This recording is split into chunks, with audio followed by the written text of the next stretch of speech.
The following is a presentation of Fox Sports. We are Fox Sports. We are St. Louis.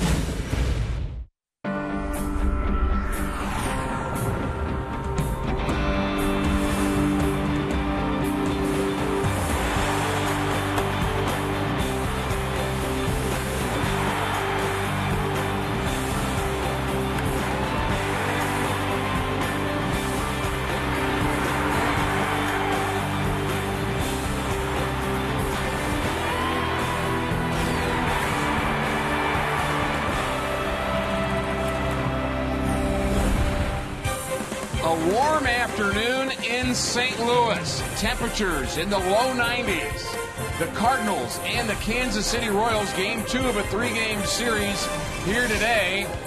The Cardinals lost the opener last night. Pooch is at the ballpark day. And baseball right around the corner. Glad you're with us. Rick Horton with Al Raboski. And Al, this Cardinals starting pitching has been very good in this homestand. The Cardinals just 3-4 on this homestand, but the offense really needs to get a boost. Absolutely. You know, when you look at the starters with 235 average in the last 7 games this homestand, and overall just at 3 with the ERA, you know, you got to win more games than just 3 of 7. But that's the offense. Even though it leads in so many offensive categories in the National League, right now they're struggling, only averaging 2 runs per game. Maybe some help from Rafael Furcal, who's back in the lineup here this afternoon. He was a key in the early going to the Cardinal offense. No doubt about it. He's 1 for his last 24, but the last plate appearance, he got a base hit. His average has gone from 319 to 292.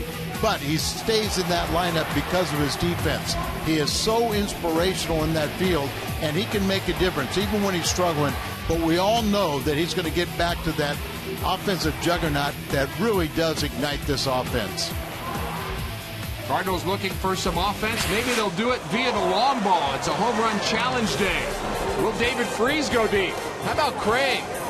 Holiday? Beltran? How about all of them?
Been very good in the power department this year. 79 home runs, trailing only Colorado in the National League.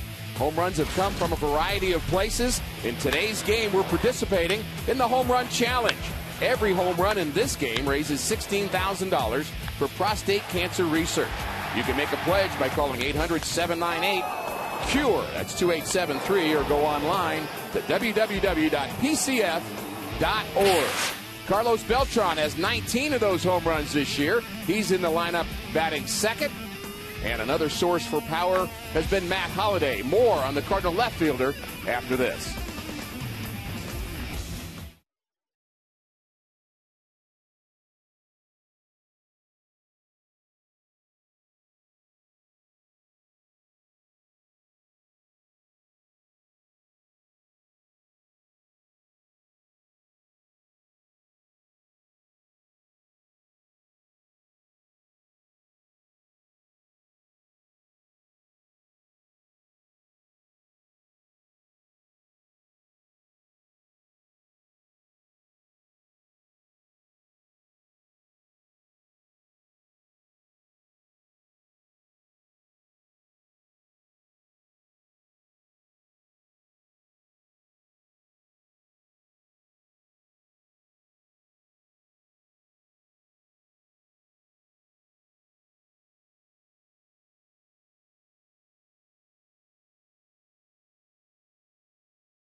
Mashing baseballs a mile high while with Colorado.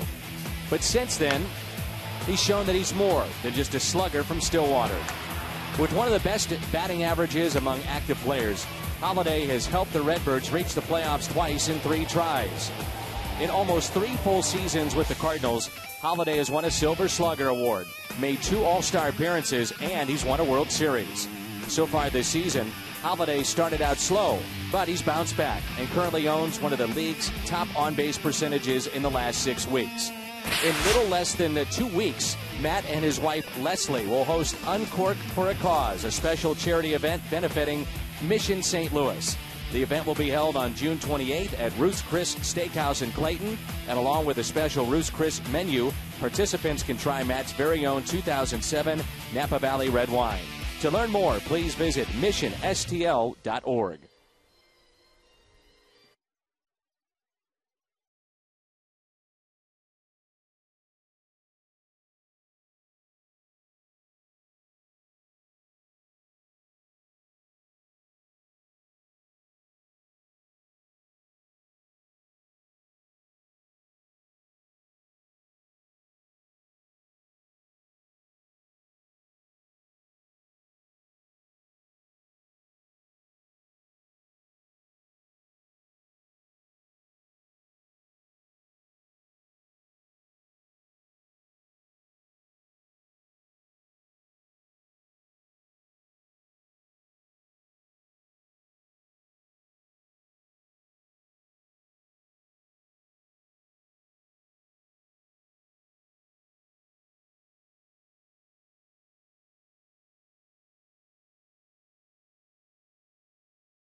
first game of the weekend I-70 series. The Cardinals, though, on the wrong side of the 3-2 final. Today, it'll be up to the Redbird rookie, Joe Kelly, makes his second career big league start. Fans from all over Missouri ready for Game 2 of this in-state rivalry. Redbirds, Royals, next.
On Fox Sports Midwest is brought to you by a reminder from Budweiser. Great times are waiting. Designate a driver.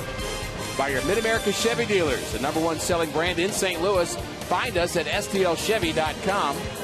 By Dobbs Tire and Auto Centers, #1 for quality tires and expert auto service. And by Steak and Shake, just no equal. Beautiful view of downtown St. Louis, the Arch, the Mississippi, and now inside Busch Stadium.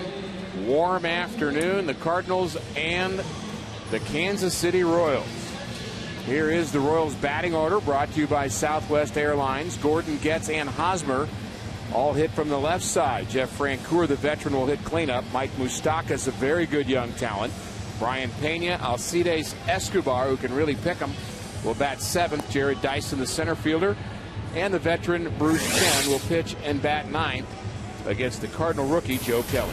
Making his second major league start. This is what happened in his first start. Allowed 7 hits, but just 1 run. He didn't hurt himself too badly with the walks, just 1. Only threw 79 pitches, and I think it could have gone longer, but did have like a leadoff walk in the 6th inning. They decided to take him out that time. They had the off day on Monday, a well-rested bullpen. And Mike Matheny, I think, would like to see him go much deeper in this game. All eyes on Joe Kelly, the defense behind Kelly here this afternoon. And it's been a good Cardinal defense.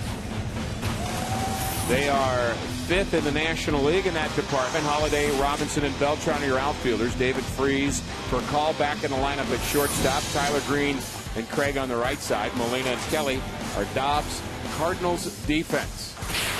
And a guy that knows a little bit about defense, Ned Yost, in his 3rd year with the Kansas City Royals after being with Milwaukee. And he saw his team play very solid, fundamental baseball in Game 1. I thought they outplayed the Cardinals, and not saying trickery, but they did do a couple little trick plays where it benefited them very much. And here's how it ended.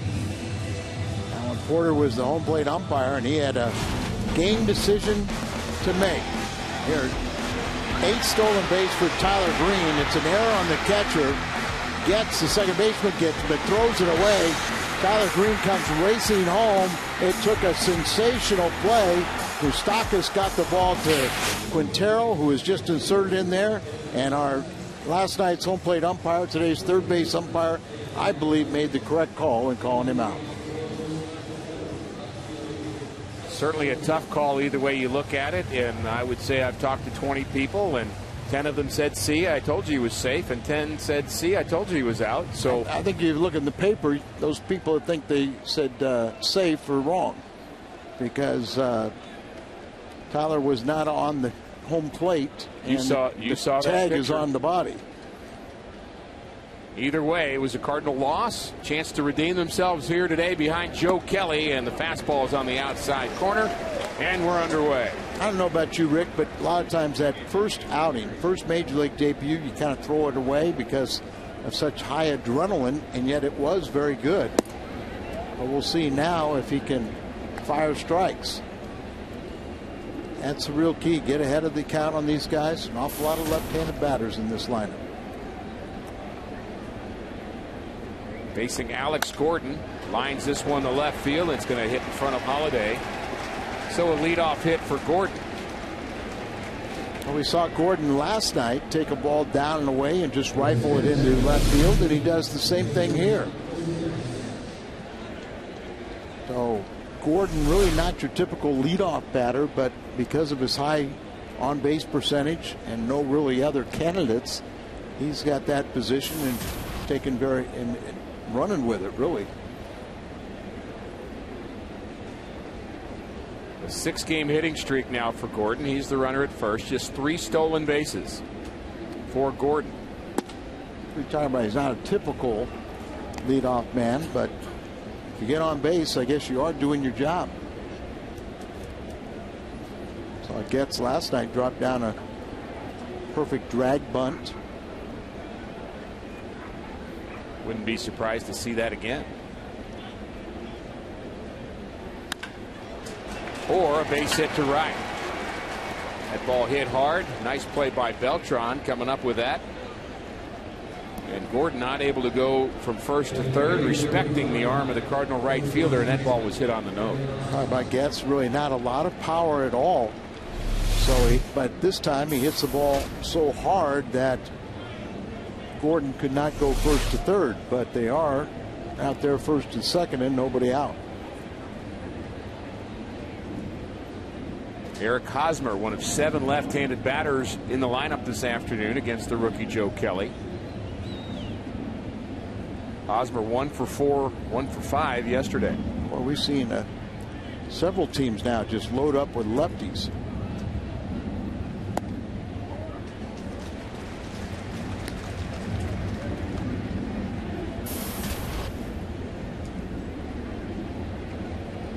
Cardinals hoping for a double play up the middle.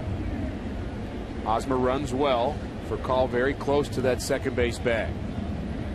Hosmer, who they claim has superstar status, really off to a slow start. 188 April, 218 in May, and much better here in June, 289.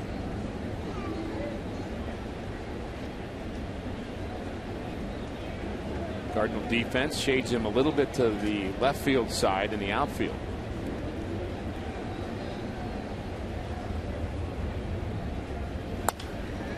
Late swing by Hosmer, out of play.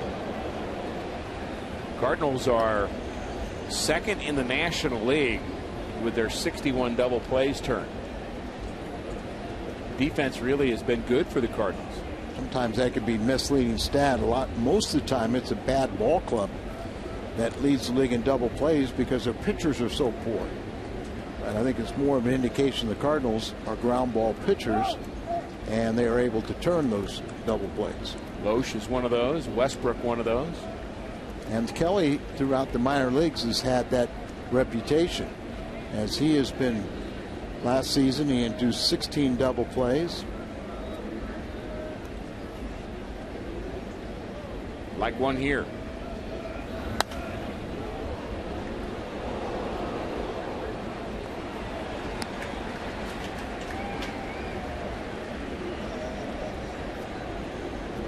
Another nice crowd on hand for Saturday afternoon baseball.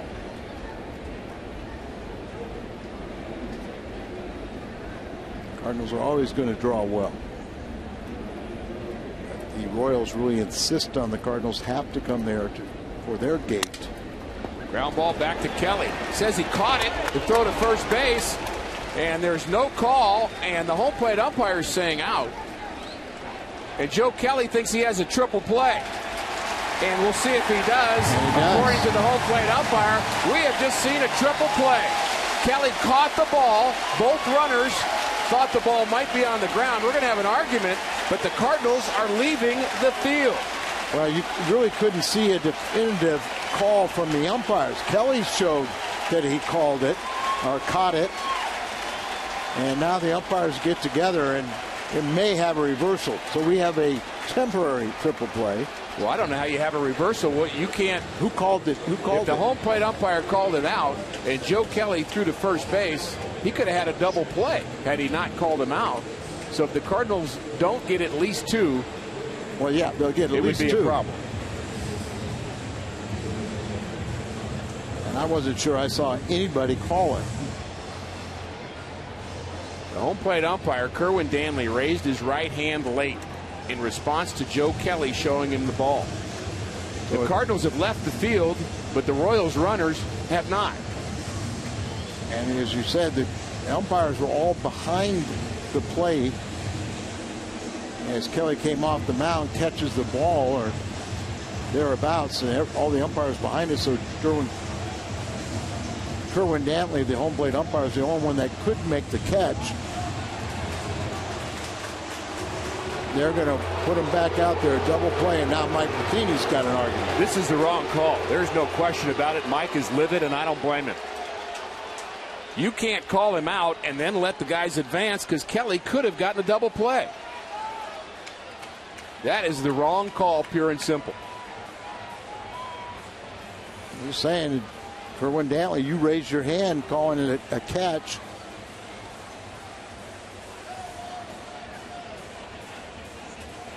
I would not be surprised if Mike Matheny gets thrown out of this game.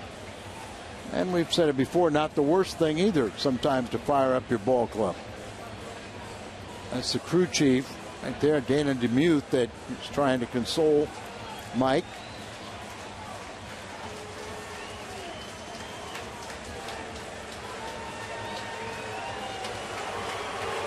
And you can read Mike's lips. He's saying the home plate umpire said he was out.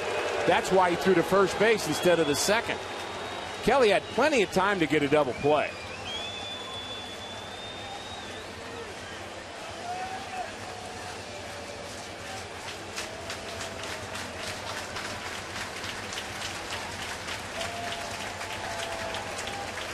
There's a question, number one, of did he catch it or not? Yeah.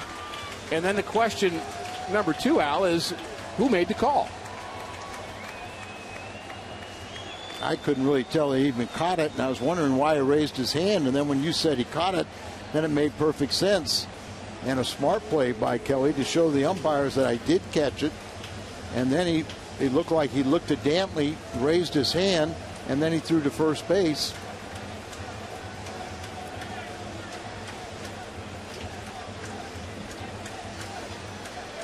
Umpires are they're in a box. Yeah, they are in a box because the home plate umpire, Kerwin Dantley, called him out. And if he calls him out and then you're going to allow the runners to advance, that's just the wrong call. If anything, you got to send the runners back to first and second, and that's still not good enough. Yeah, they shouldn't be at second and third is what looks like how they're going to say a double play and runners at second and third. And that's not right or fair. And they're letting Mike have his say. You give him that credit, but because they know they're wrong. Because they know they're wrong. And they are in a box, Al, because I don't know what their recourse is. We have a mulligan. Do over. And they have to sit there and pretty much listen to it. And Mike's not going to use any language that they could say, okay, now it's over, we're throwing you out. Matheny is not done talking yet. I don't blame him. they're listening very, I guess you'd say, graciously to what Mike is having to say. They understand that Mike has reason to be upset about this call. Cardinals at one point thought they had a triple play, and now they're being told just 1 out. Now, it's a very tough play for the runners because, as you said, even when Dantley did call it, it kind of was a delayed call. I wonder if he's going to put this game under protest or not. I was just thinking this would be one I would say you can protest.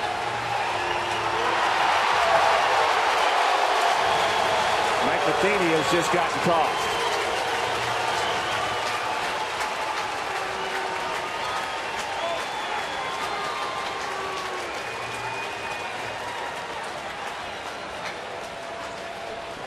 Ned Yost was the first to argue that play. He talked him into it.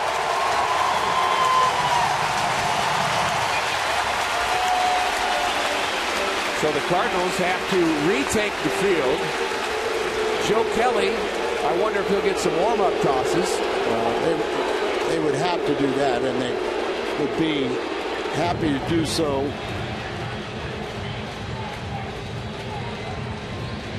We'll show you the best look we could find at this play. Line drive up the middle. Joe Kelly says he caught it. The home plate umpire raised his right hand and said that he caught it.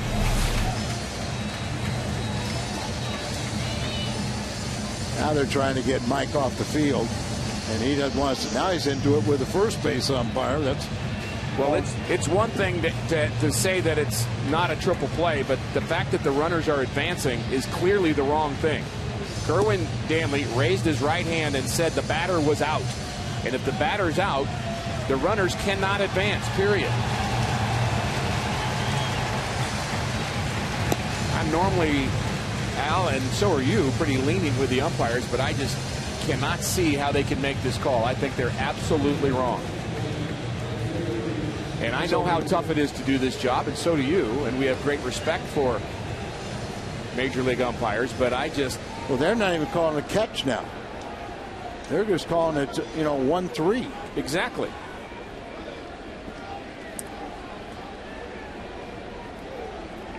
So instead of a triple play, it's only 1 out. Mike Aldretti, the bench coach, looks like he'll take over the managerial duties. And unfortunately, because of the nature of that line drive, we weren't able to show you a more definitive replay, but Joe Kelly certainly tried to sell that he caught the ball. And catch it or not, he was communicated to that he did catch it. Yes. And at the very least,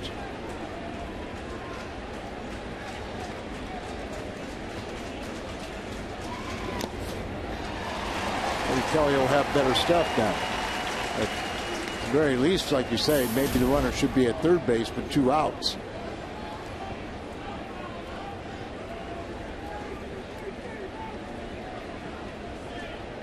So 1 strike to Jeff Francoeur, 2 runners aboard now, and Kelly's still working. And he can make this a moot point by getting out of this jam, but Francoeur's been swinging a good bat this year at 275, though he's 1 for his last 10. But in his last 4 games, he's 5 for 13, 385 with a double.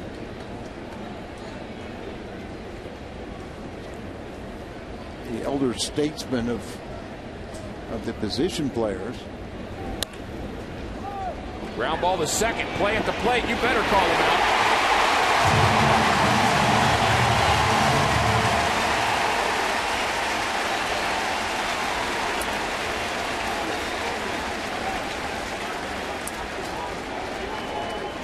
Tyler Green can't get out of our picture, can he?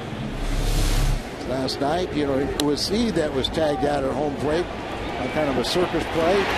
With infield playing in, he fires his ball to Molina. It was a little bit low, but Molina has enough time to prepare for a collision.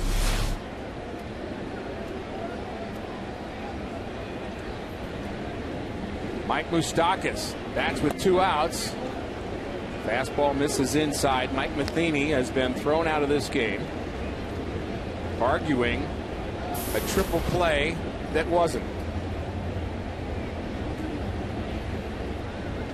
The one thing about Kelly that they really like is that he doesn't rattle. Certainly tested on that front here. That's what I was thinking. So play doesn't go his way, but goes back out there. Doesn't seem to look like it fazed him at all. And if he can get Moose out, then he's win an awful lot of points with his teammates.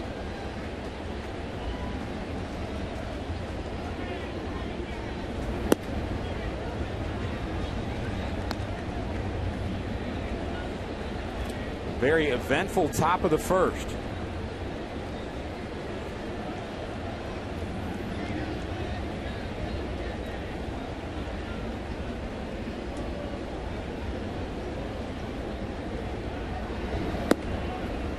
Three-one now to Moustakas. Gets the runner at third. Francoeur on first. Couple of Royals hits. And a very interesting half inning.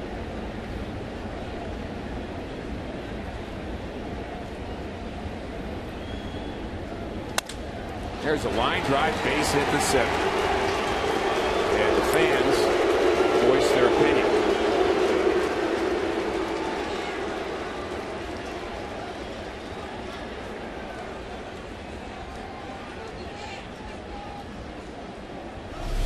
Derek Lilquist wants to come out after this RBI single. See the movement on that ball, but good piece of hitting.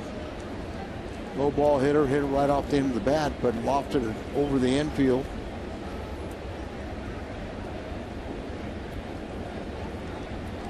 The booing, of course, not directed at Joe Kelly, but at our umpiring crew. 1-0 Kansas City. 3 hits in the inning. Now Brian Pena bats with 2 outs. Pena 0 for 4 in game 1. Pena switch hitter.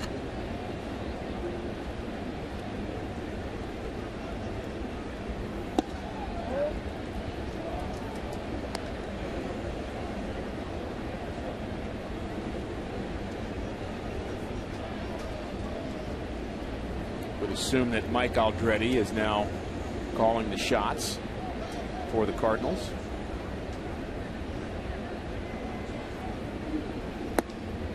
Mike did have a couple years of managing at the low A league, didn't he? Very well respected in the baseball community. He and Mike Matheny work hand in hand. And congratulations to Mike on his son's signing with the Cardinals. Popped up on the left side. Freeze. Sees it. Battles his son. And makes a tough play. So Joe Kelly gets through the top of the first. A run and 3 hits. And a big call.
game, the lowest earned run average in interleague play this season. The Cardinals and the Royals both with good numbers. The Cardinals right at 3, the Royals just above that.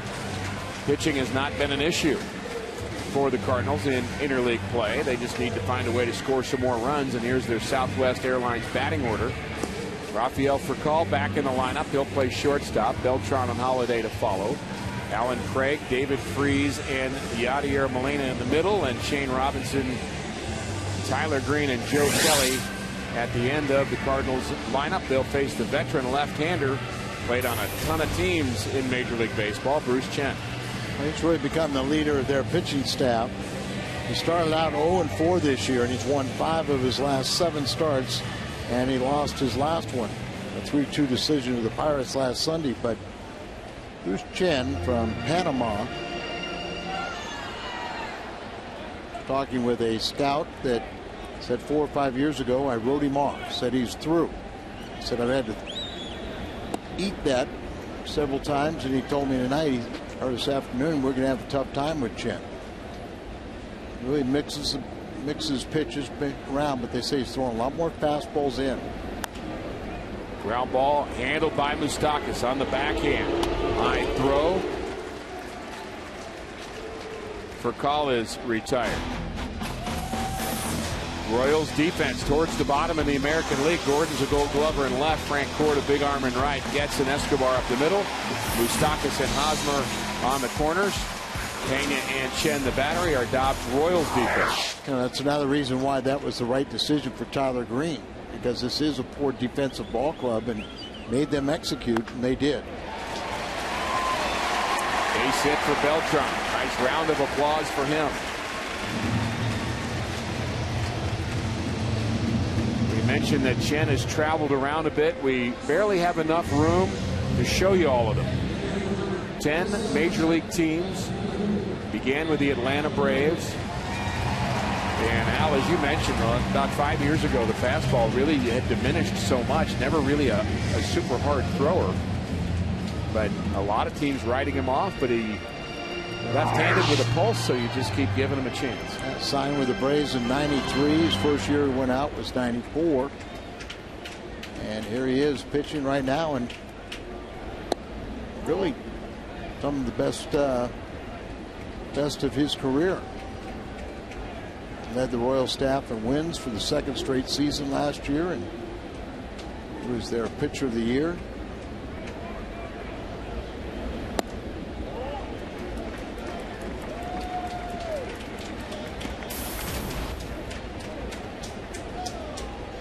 Holiday's numbers: 10 homers, 35 RBIs. He has not fully gotten untracked yet. Always a dangerous at bat, though. Missed last Saturday and Sunday, and then the off day with back spasms, and sometimes it takes you to get back in the lineup, but you're not 100%.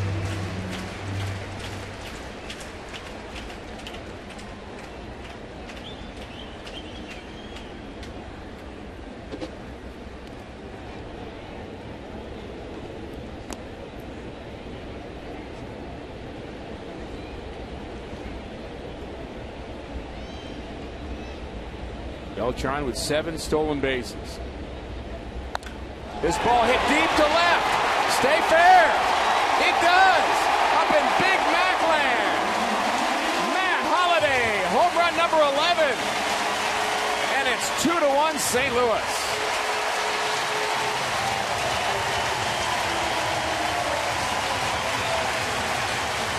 About the time he would tell you that he's kind of hadn't hit a home run for a while, Matt heard it too. That woke him up. He's always been a good hitter in interleague play, and there's no doubt about that one.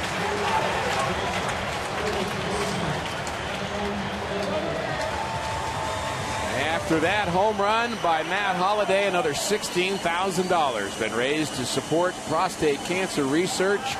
Make a donation. Just call 800-798-CURE. or go online to www.pcf.org.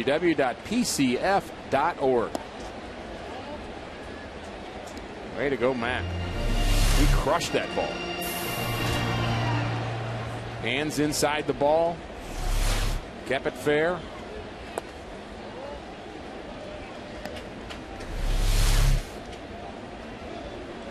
Just right up to the left of Big Mac Glam. Nice catch by a gentleman up there. Hope he had a glove.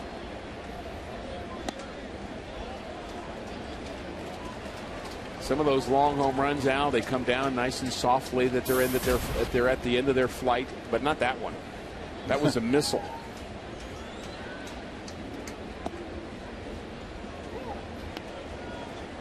Think about early in the season, the number of the times the Cardinals were going back to back with home runs.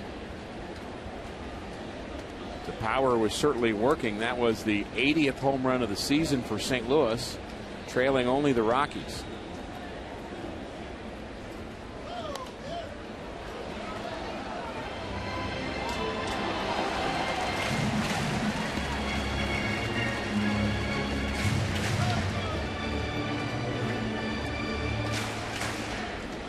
Bruce Chen looking very hittable in the early going.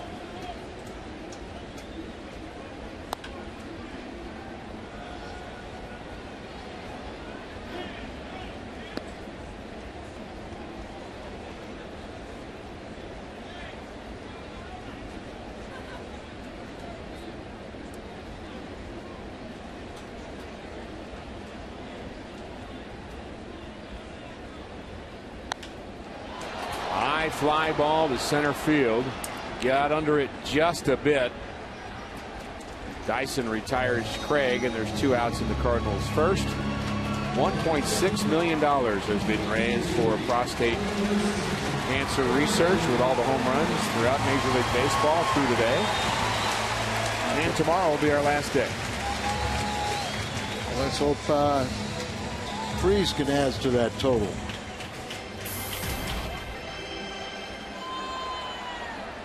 Davis sitting on 13 home runs. Line drive to right. This could be trouble down the line, and it's down up against the wall. Watch this arm of Francoeur. Right on the money, but not in time. David Freese, a 2-out double. You're right about Francoeur. He leads Major League Baseball in assists since about 05.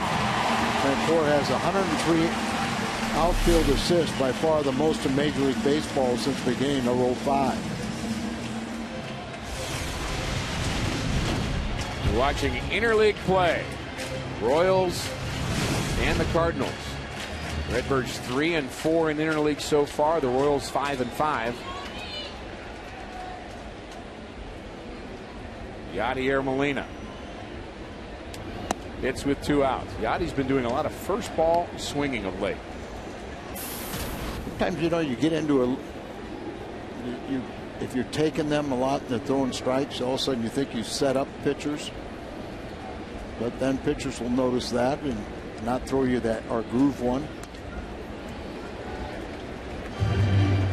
All out over the plate right there, and good swing, just missed it. You mentioned that Chen has worked the fastball inside a lot better this year. Well, he's not doing it yet. No. Not getting that ball in on right-handers. Molina had a good cut there. Freeze a runner at second. Big lead. Here's a line drive to left. This one's long. To the track. To the wall. It's gone. Yadier Molina. The Cardinals' second 2-run shot here in the first. And it's 4-1.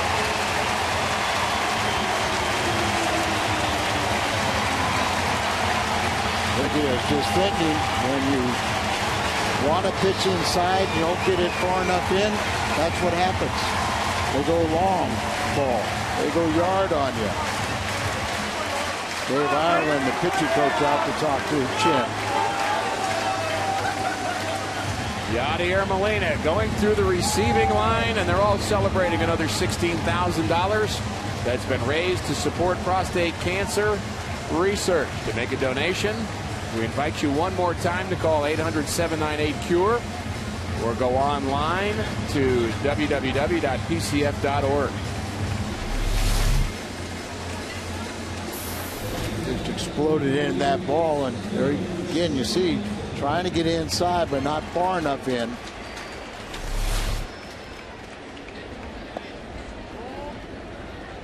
We said maybe Mike Matheny getting thrown out wouldn't be the worst thing. Team gets fired up a little bit. The manager defending them. There's a high fly ball to left. This will stay in the park. Drifting back is Gordon. Cardinals with power in the first. They responded to a little adversity. First, it was Matt Holliday. He had a missile. Then, Yadier Molina. 4-1 St. Louis.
Versus a trend that began on June 7th. They scored 14 runs in that game at Houston. Since then, 7 games, 14 runs total. But today, a 4-run first, Holliday and Molina with 2-run shots. There's your score, 4-1 St. Louis. In support of Joe Kelly. I'm sure that settled him down some. Well, he's got a little margin for error now. You kind of relax a little bit and do your thing. Mike Matheny, before his first start, just said, hey, you know, even though you got a veteran catcher and recognizes the best at calling a game, call your own game. You know, and what Kelly did, pretty much he did, but every time he saw a breaking ball, he went along with the suggestion by Molina. You know, you're just trying to make it as simple as you possibly can in your first couple times out there.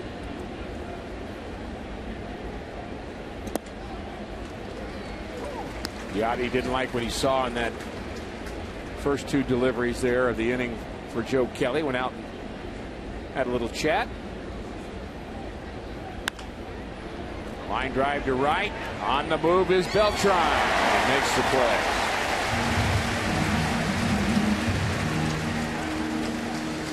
Fans with peanut allergies can enjoy the game in a special peanut-free section on Thursday, July 24th. The Cardinals will be hosting the Dodgers that day. For more information or to purchase tickets, visit cardinals.com/peanut-controlled, or you can call 314-345-9500.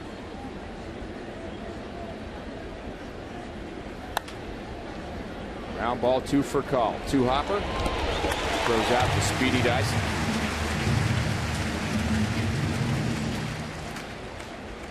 That's a little better. 1 pitch, 1 out. About 5 pitches this inning, I think.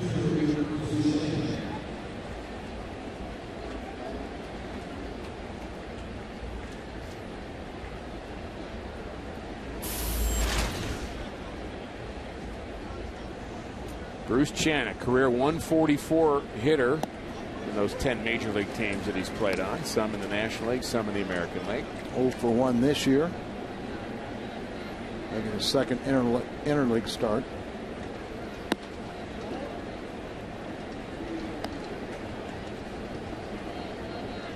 Chance for a good quick inning for Joe Kelly.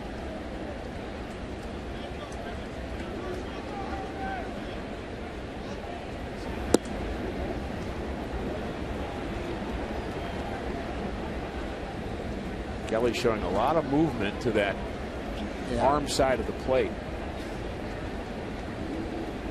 Because he's dragging, let the arm fly open, but you see he's just trying to hit that spot down and away to a left-handed batter.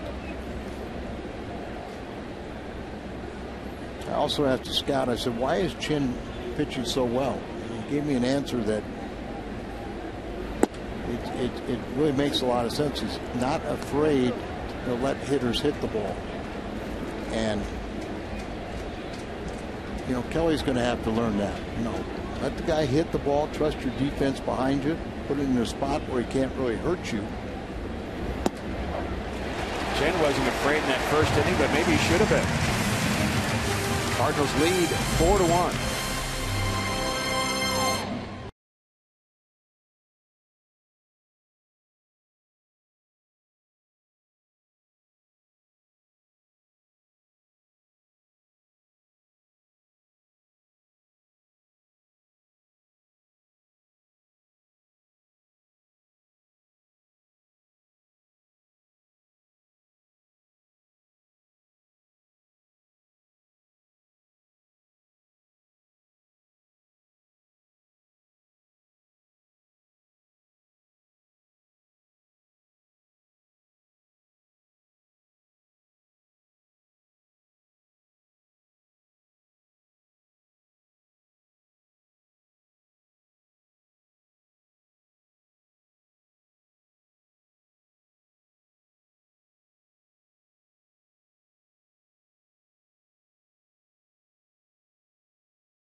To do my Gomer Pyle impersonation, decided not to. Cliff Lee off to an 0-3 start.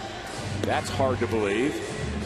As is Tim Lincecum with an ERA over 6, and Andy Pettit, the ageless one, has come back and has pitched very well in the rotation for the Yankees at 3-2. Yeah, it's kind of hard, you know. He did go to spring training with him. Decided or I guess he did as like an old timer. And then got the itch a little bit, and then after the season started, decided, well, maybe I'll give it a shot. But then had the abbreviated spring training, went down with the extended springers, and it really didn't pitch very well in the minor leagues before the call-up, but he flipped the switch. Muscle memory. 8-9-1 for St. Louis here in the second. Tyler Green, Joe Kelly, and then Rafael Percal.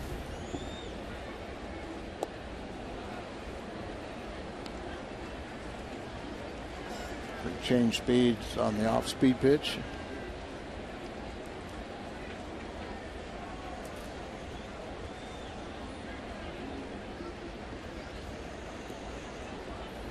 Tyler had a nice game yesterday, 3 hits.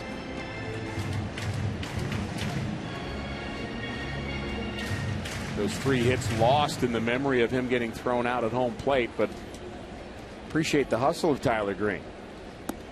Probably the Cardinals' best chance to win that game. Yeah, there were 2 outs before he got the hit, and he stole his 8th base. There was a throwing area that allowed him to go to third, a wild throw there, and raced home, but took a perfect throw, a catch, and a tag and he was out to end the ball game. Watching the replay, and we saw many replays of that particular play, not only do we see an outstanding play just to get to the ball and throw it home, but the ball almost went into the Royals dugout, and he could have walked home. Tough play for the shortstop, Escobar, and he's safe at first. Tyler Green beats it out, but Escobar did everything he could. Very talented shortstop. You're absolutely right. Here, right off the end of the bat, Tyler Green, put your head down. Don't look at it. And he has that ability. But here's what you're saying. Did everything on the defensive side. Comes in, knows he doesn't have time to catch the glove, makes the exchange, so he bare hands it. Makes a solid throw on the run.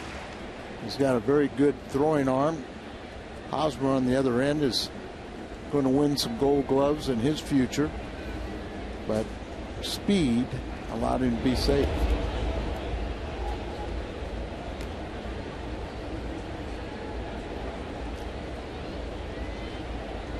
Kelly in the minor leagues showed that he's pretty good at handling the stick. Perfect bunt. Does the job. And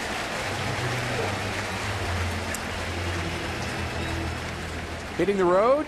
Take Fox Sports Midwest coverage of the Cardinals with you wherever you go this season. Subscribe to MLB.tv today. See every Cardinals out-of-market game live online and on your favorite connected device. And you can see it in HD quality. Visit Cardinals.com to get more details. MLB.tv, baseball everywhere. I was encouraged that the first time up he hit down on the ball, and Moustakas was guarding the line at third base, and that's why it wasn't a double. In case you're wondering, Mike Matheny was tossed out as a player once in his career. They called it a holiday after that. Just not the kind of guy that you think that would get thrown out of a game. No, and I'm wondering if he got thrown out of the game, and if it's the one I'm remembering, it had to do with Jerry Crawford, the home plate umpire at Houston, who was pushing on his back while Mike was trying to catch. Every time a curveball came, he pushed on his back. Close play at second, and Mike said, hey, I'm trying to catch. And as an umpire, there are times where they'll touch the back of a catcher or lean against him, and he was leaning on him too much, and Mike felt that he was pushing him over. He literally was pushing him, you know. And I've talked to catchers. To me, it just looks like, how can you stand to have somebody put their hand on your back when you're trying to receive a ball? And they say that's fine. That doesn't bother them. Her call is jammed. That's what you don't want to see Ralphie do, hit the ball in the air like that. But in that particular game, every time a breaking ball was coming, Mike's sitting there trying to have those soft hands and sit in the rocking chair, and then all of a sudden the umpire's pushing you forward. That would be a little distracting, and then somehow out of that he gets thrown out of the game. He also got thrown out once as a Brewer. Oh, as a Brewer? Once as a Brewer, once as a Cardinal, once as a Cardinal manager. Well, this is twice for a manager now.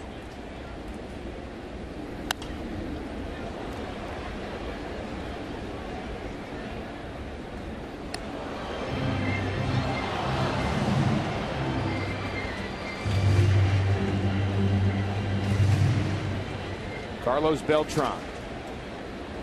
Which kind of felt like, not that you're looking to get thrown out of a game, but there goes the runner. Line drive to center. Ball gets down. Tyler Green would have stole third, but he gets to walk home. And it's 5-1 St. Louis.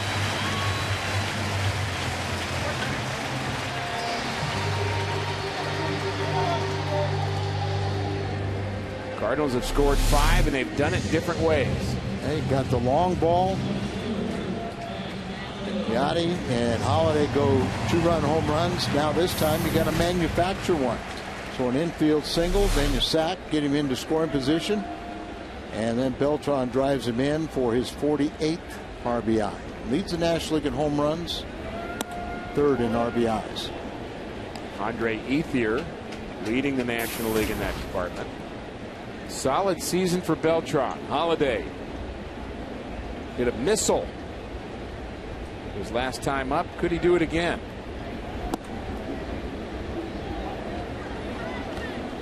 Already activity in their bullpen.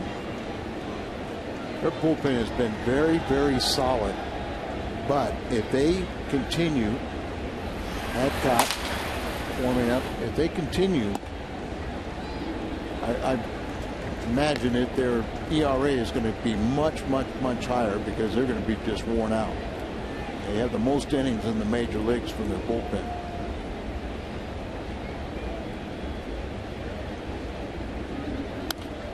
Change-up from Chen. He dropped down on a couple of fastballs and followed it with a change-up 2-2 to Holiday. And he's really not fooling anybody.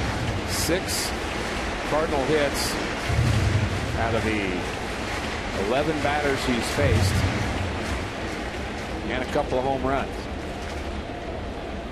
This is kind of what we expect from the offense. Yes, it's been in a drought for a while, but he's still statistically are at the top in the National League in so many categories offensively.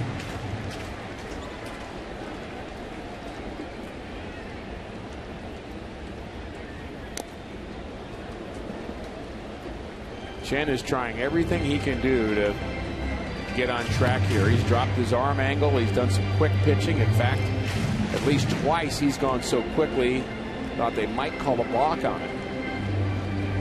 And Rick, a lot of times we talk about a repeatable delivery. You're trying to have the same arm slot. Well, that's not Chen. He'll give you a different arm slot almost every delivery.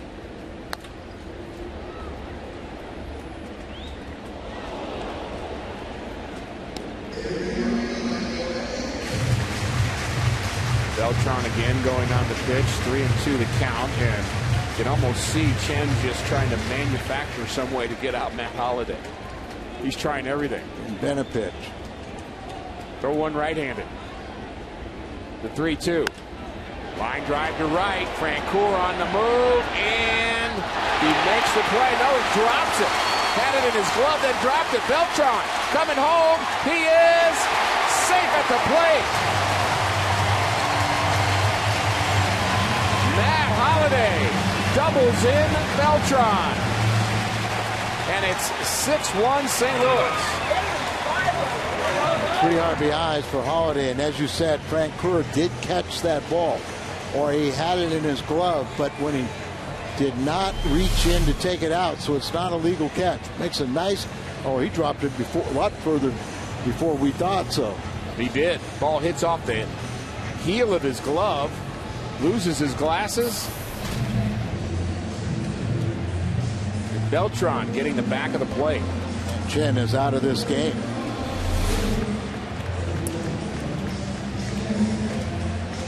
Not a good afternoon for the veteran left-hander. The Cardinal bats have shown up. 6-1.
for St. Louis.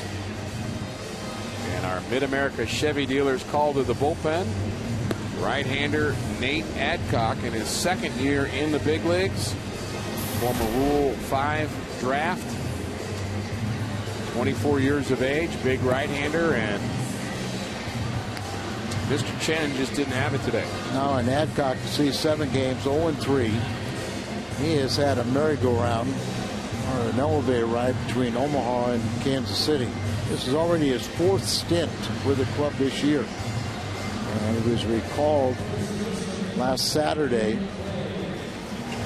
Did in that weekend appear against his former team, the Pirates. That's where he's a Rule 5 pick from the Pirates. Last season he was 1-1, 4.62 ERA, 24 games, 3 starts as a rookie. So he had to stay on the entire year, only got 60 innings of work.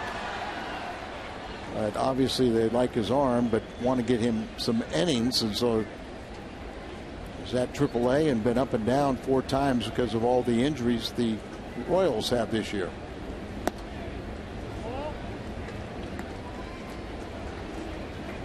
Maybe Mike Matheny should get thrown out of every game. Just for fun.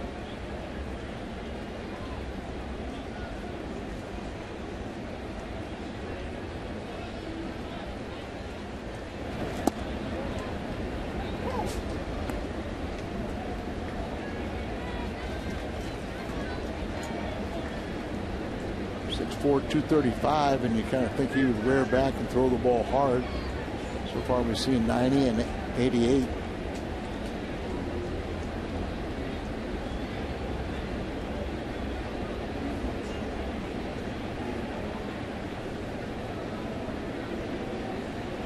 Big gap in left center for Craig.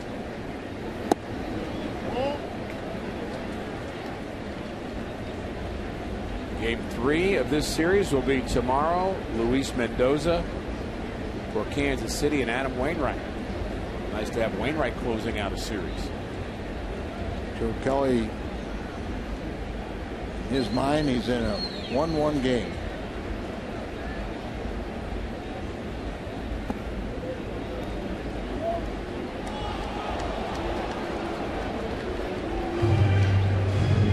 It's the only way you can think. Hoping for his first major league victory here this afternoon. Yeah, first start, got a no decision, but he pitched very well. Wore his glasses on the mound, but obviously in the dugout or at the plate, no glasses.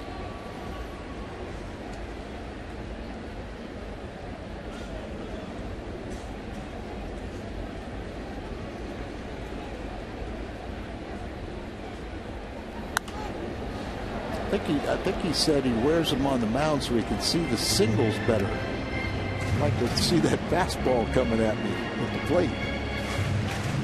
What inning are we in? We're early. Second inning, or in-game box score. A lot of hits already. 4 extra base hits, in fact, for the Cardinals. A couple of home runs, a couple of doubles. A lot of offense.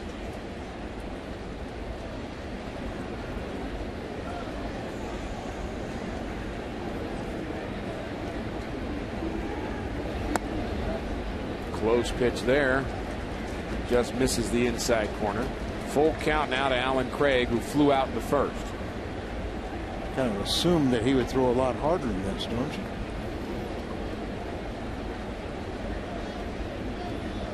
Royals bullpen leads the major leagues in strikeouts, but it's more of a case of how many innings they're pitching.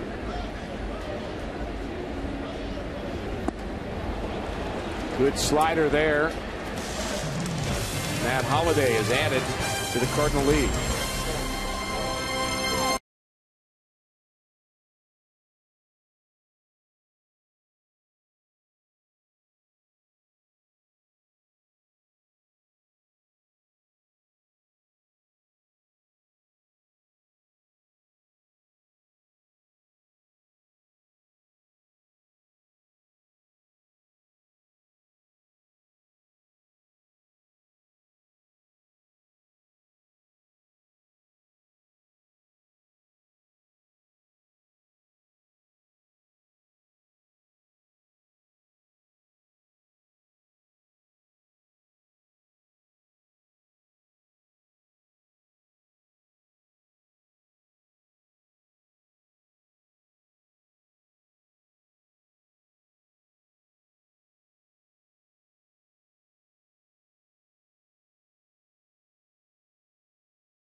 Sports Midwest is brought to you by MyKiaSt.Louis.com. Right now at Jack in the Box, you can try the new Chipotle Chicken Club Combo for just $4.99 plus tax. And find a helpful servicing steel dealer near you. Visit steeldealers.com. Double play is a pitcher's best friend, but there's man's best friend. Hooch is at the park today, and we actually had a camera in a pool. That's how talented we are with our crew. And that's not a shot you're going to get just anywhere. Where was that? Is that T. West doing that?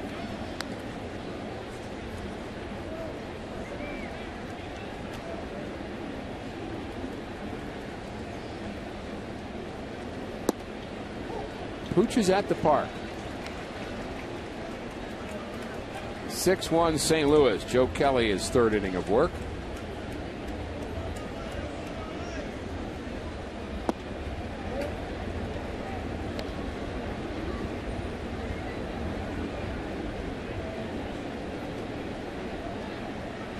Gordon twice take outside pitches to left. Kind of working him in a little bit more.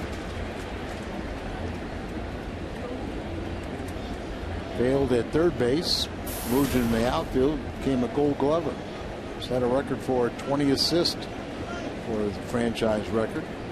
Going in again. Missing the inside half. Hit 303 last year. 23 homers, 87 RBIs. A breakout year for him.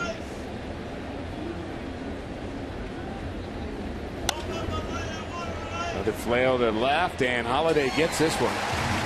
Perhaps playing a bit more shallow. Got a good jump on it. He hit this one a little bit harder. Got it a little more elevation on it, and carried out to Holiday with a good jump. Right in the middle of the plate. Was hit well, but we had a man right there. Prefer him to do that than to walk somebody. To lead off an inning. Gordon does have a lot of walks. Holiday trying to fight the sun. He had the sunglasses on. Now he took it back off. At least he has them with him. Had a report earlier that it was pouring rain in Ladue, but it is cleared up out there, and be kind of cloudy and sun peeking through also. Percal battling the sun, and he can't catch it. Almost hit him in the head, but you could tell he had sunglasses on, and he was looking up there, flipped him down. He was just fighting this one all the way, looking right up in that sun. The last second got over his shoulder. Glasses are down. So it scored a base hit. Getz has come back off the disabled list with a little fire. He had 2 hits last night and two today. And like a lot of these Royals, he runs well. Royals and Cardinals each have 42 stolen bases on the season. About the same number of attempts.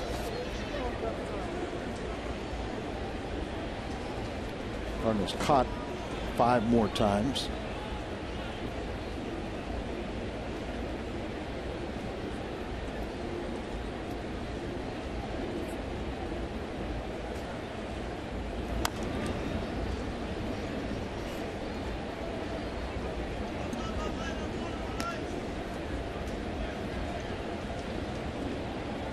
One of the things when you talk about such a talented group of young players like the Royals, they come up with such fanfare, and you really do have to remember it's going to take a couple years before they really start becoming consistent.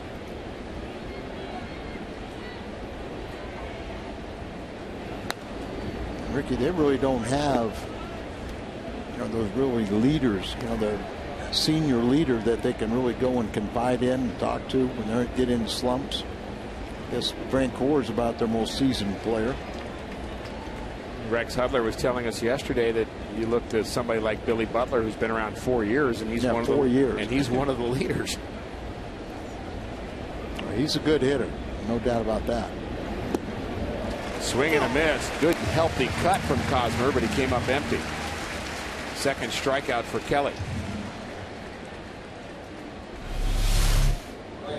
See the breaking ball.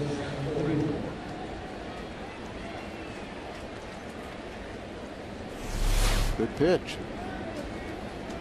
Kelly's got that fastball. We've seen it as high as 96. Got the changeup and the breaking ball. This felt like it was difficult for a pitcher that had a lower arm slot to have a consistent breaking ball, because you're more apt to come underneath the ball with that low arm slot. I would think that would be something Joe Kelly probably battles. Got him.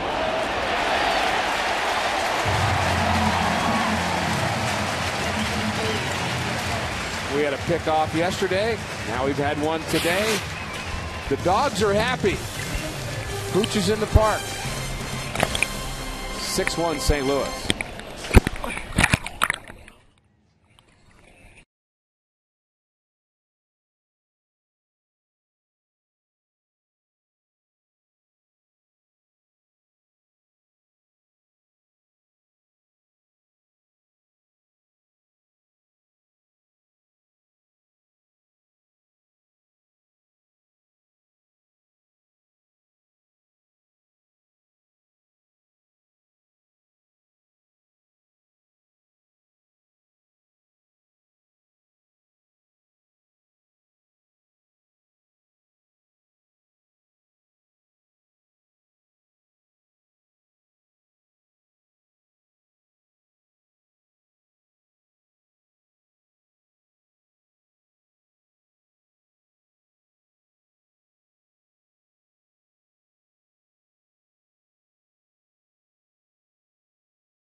The vote leader is still Matt Kemp. He deserves it. .355 batting average. He's having a nice season. He's been hurt quite a bit.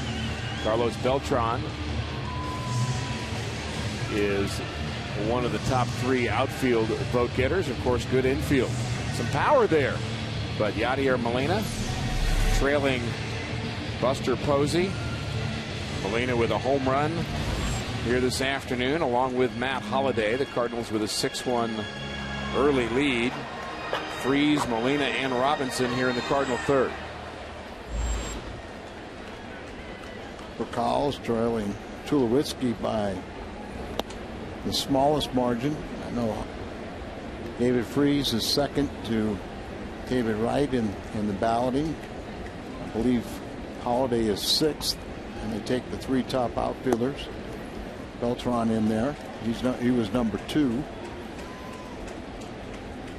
So last day you can vote here at the ballpark is tomorrow, but you can continue online and vote up to 25 times for your favorite Cardinals. Line drive, base hit off the glove of a diving Moustakas. David Freese with 2 hits this afternoon. Again, the All-Star game July 10th on Fox. And it'll decide a home field advantage in the World Series. One more look at that drive off the bat of Freese. Reactionary position, third base. You really have one step and a dive. It's about all you have time for. And David just powered this one through.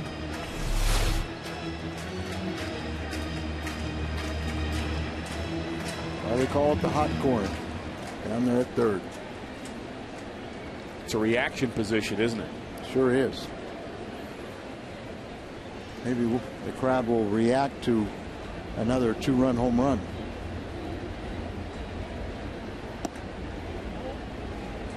Cardinals just look very comfortable at the plate this afternoon. You know, that happens when you aren't pitched inside, or if all your attempts to pitch inside end up middle half in.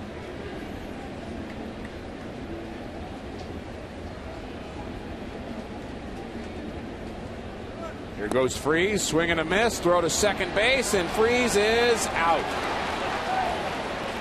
Throw just bad enough that it became effective, as it was to the first base side, and catches it and tags Freese as he goes on by.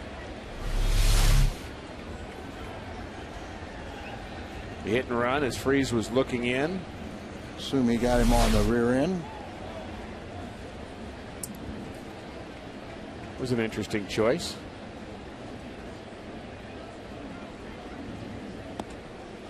A hit and run with Molina, you'd guess, to maybe try to stay out of a double play, but David Freese does not run well.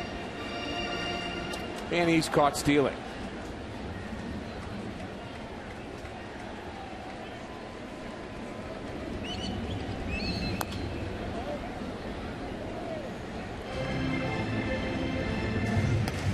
The Cardinals, I know what they're doing. They're trying to catch the 85 team. Just keep running. The Running Redbirds of 85 stole 129 bases through the first 65 games. That's some ground to catch up. I see the Cardinals were 35 last year.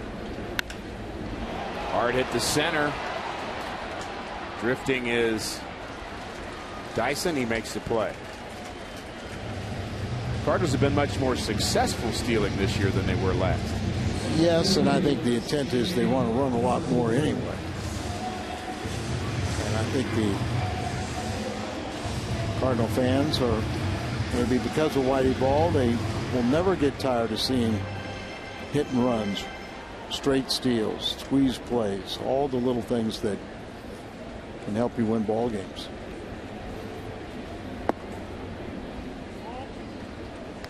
You know, Whitey Herzog loved the home run more than anybody, but he just didn't have home run hitters, so he had to play small ball.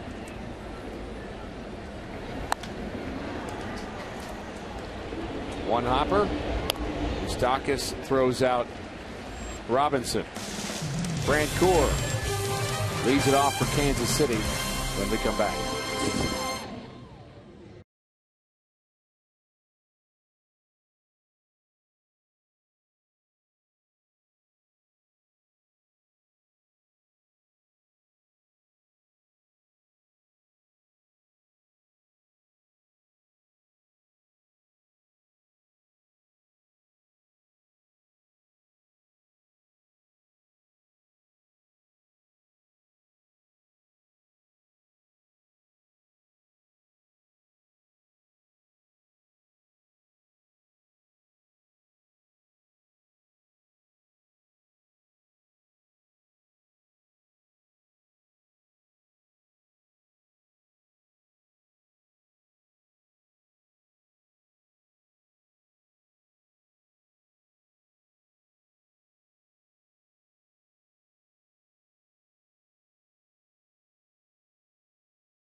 The Missouri Division of Tourism. Go to visitmo.com to start planning your next Missouri getaway.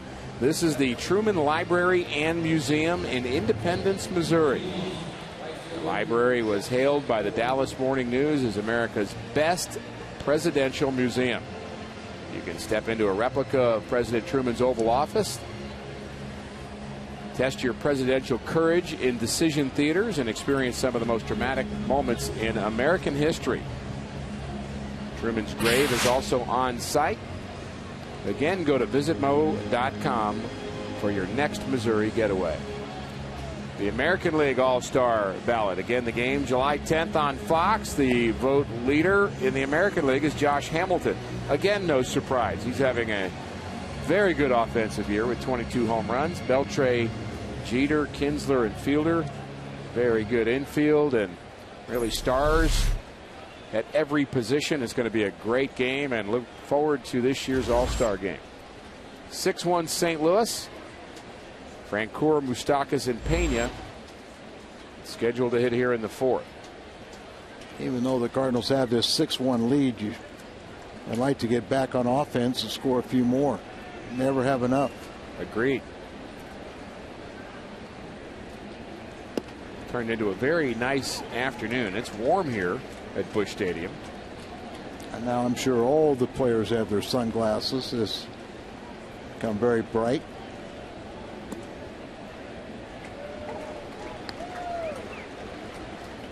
Francoeur bailing on that off-speed pitch from Kelly.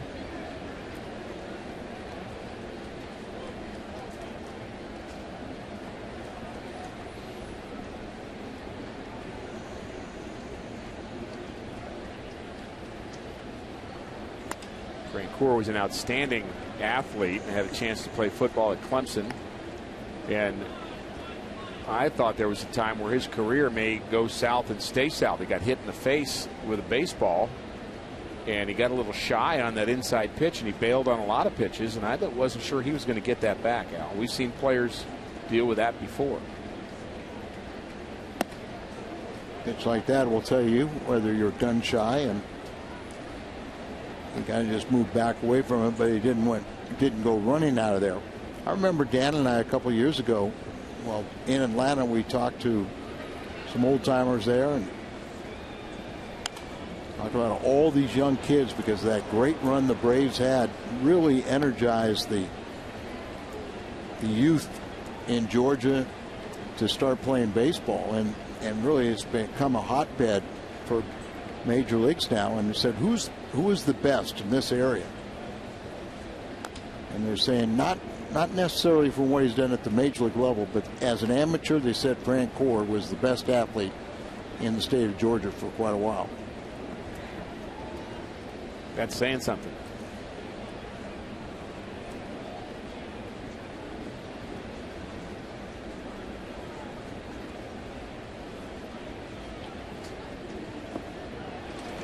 Francoeur strikes out. Molina tags him.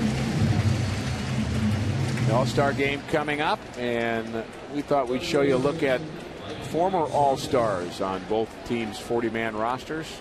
Soria, Broxton, and Crow.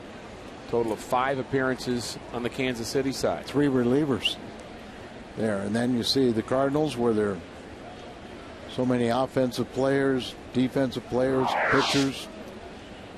But Soria is out for the year with the Tommy John surgery. Broxton signed. And by the way, it's his 28th birthday today, and he picked up career save 100 last night. And Aaron Crow, the product of Mizzou, was an all-star last year for Kansas City.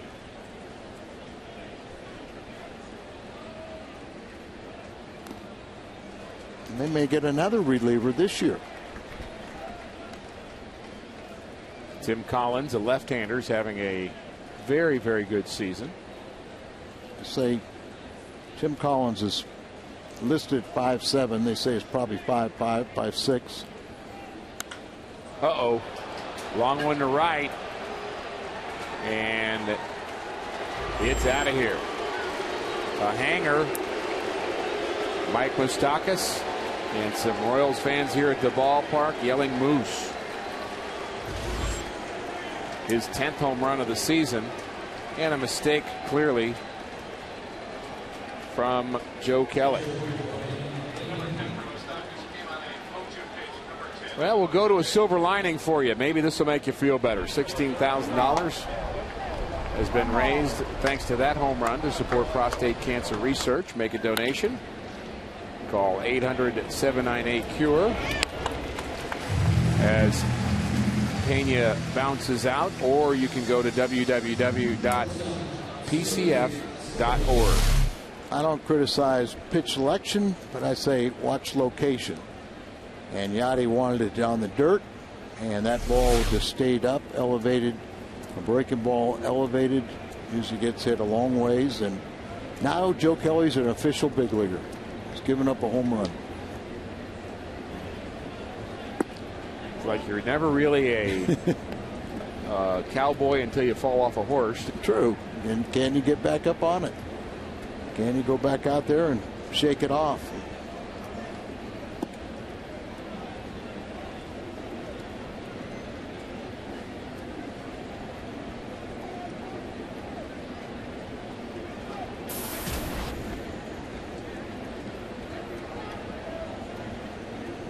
Escobar has hurt the Cardinals with his glove more than his bat. And Ricky, I know you've never allowed a home run. Not this week, I haven't. Well, you did last night, I thought. I heard.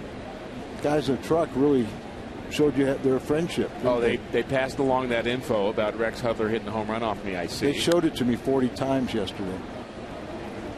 They were probably giggling about it, weren't they? I don't know, but Brian McCann had a smile from ear to ear building that package. You know, Rex had a smile from ear to ear watching it. Just wish he could have explained himself.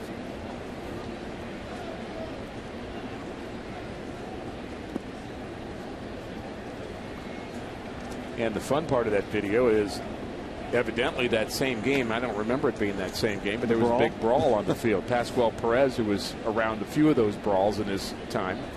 And he was always backpedaling. And he was in the video that we showed. I saw it.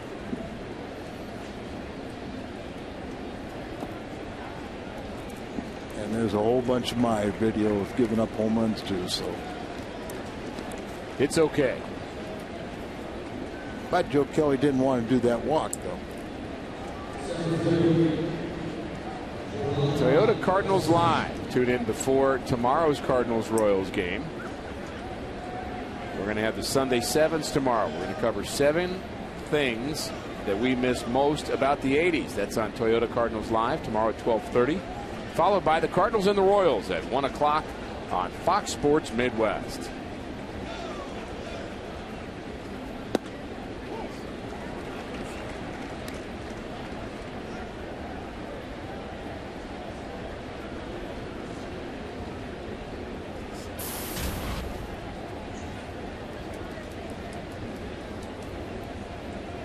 Two-out walk to Escobar. Dyson 0-1 to him. And on the grass is Freeze. Escobar getting that little extended lead. He really runs well. He's 12 for 13 in stolen bases. And he looks like he wants to go, even though his team is trailing 6-2.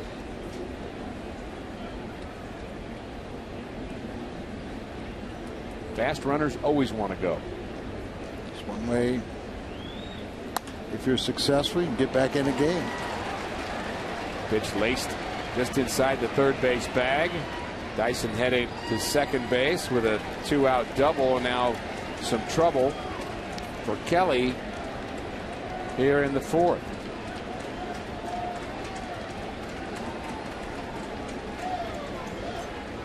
Dyson, who has great speed, just kind of slices this ball inside the third base bag down into the corner.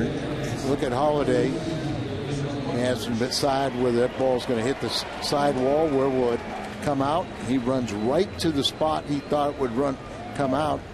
Fired it back into second. Eric Lilliquist out to talk as they'll have a pinch hitter. And it'll be Billy Butler. Butler is their DH and probably their best all-around hitter. He is a very good hitter. And part of the problem that we didn't talk about yesterday in interleague play is an American League team has the issue of their pitcher having to hit, which he's not used to doing, but you're also taking away typically one of the best bats and taking him out of the lineup. Billy Butler not happy about not playing in these games, and you wouldn't want him to be, but he is an offensive threat, clearly. Yeah, and he was taking ground balls at first base. They say he can play first base a little bit, and then they move Hosmer to right, but he had trouble in the field. And so it really is a disadvantage to American League clubs playing in National League parks because they lose one of the most productive hitters, their DH, and their pitchers who maybe don't swing a bat until a week or two before June, getting ready for interleague play. You know, they're not accomplished hitters. Important moment right here for Joe Kelly. Missed his spot, but it looked like he may have hit the strike zone. Yachty catches that ball. He's trying to frame it, but didn't, you know, outside his knees. So to an umpire, it looks like it's way wide. You're right. Falling behind 2-0 does not help when you're facing a good hitter.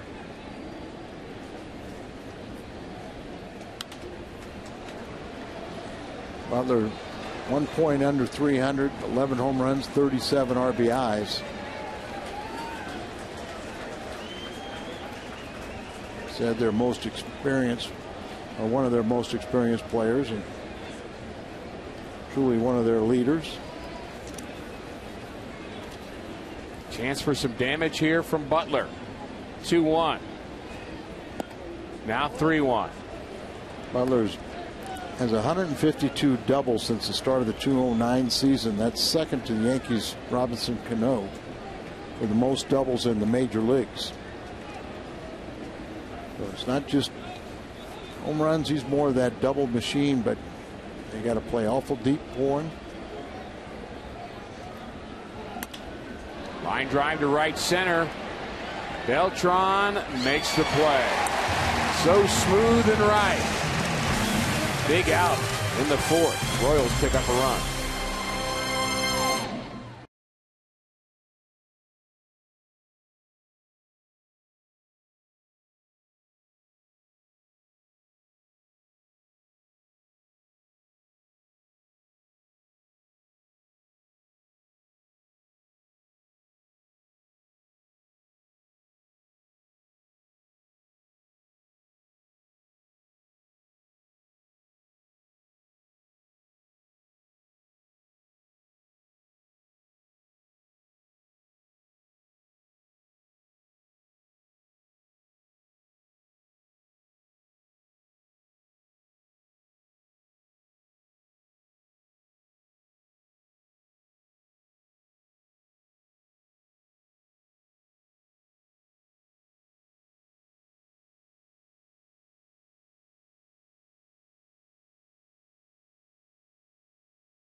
By the way, that's tomorrow. Cardinals take on the Royals, kids ages 15 and younger. If you enter with a ticket, you'll receive a collectible pennant highlighting the Cardinals' new manager, Mike Matheny. I'm told it's a picture of him getting thrown out today. It'll be courtesy of Coca-Cola and Pasta House. For more information and to purchase tickets, visit Cardinals.com. 6-2 Redbirds. And the Royals have to go deeper into their bullpen. We saw Colon yesterday. Not a good outing for him. Roman Colon. So Chevy's call to the bullpen. And Colon, we talked about 32 years of age. Made an appearance last night. It was the first time he pitched in the big league since 2010. He originally came up with Atlanta back in 04. 010 he was pitching in Korea. Last year at AAA for Albuquerque.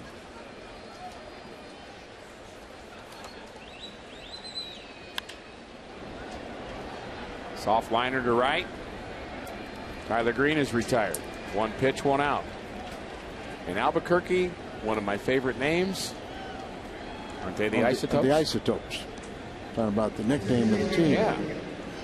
As they're saying that he was promoted Thursday from AAA Omaha, which are called the Storm Chasers, which made me think of the Szentendre Sleepwalkers in the Hungarian Baseball League. I'd like to scrimmage those guys.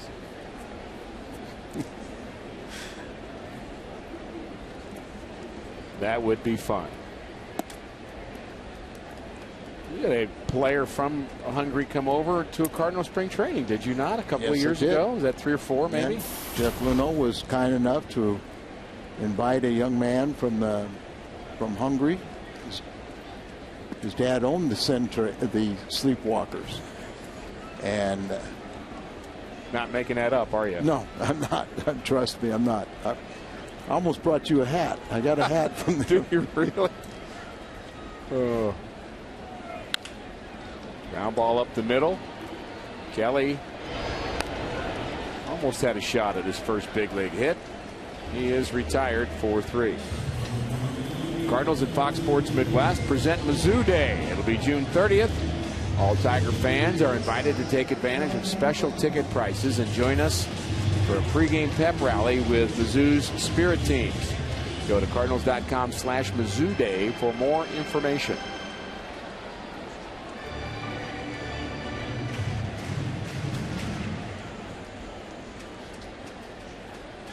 Rafael Furcal 0 for 2 this afternoon. Had the off day yesterday.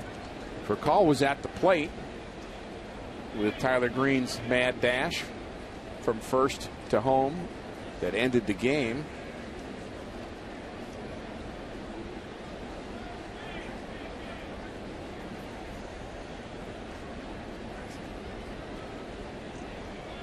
The fire department, that's a big shower. Hook and ladder, got the little relief.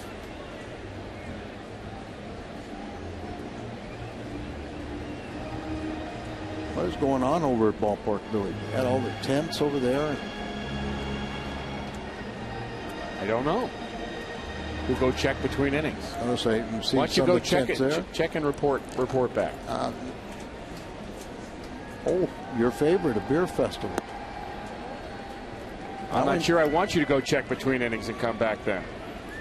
We're going to need you the rest of the day out. You might not return. Oh, I'd return. Furcal had been 0 for 23 before he had a base hit on Thursday night, then the off day yesterday. You know, you're going bad when you get the wrong helmet. See, there's no flap on the exposed from the pitcher's side.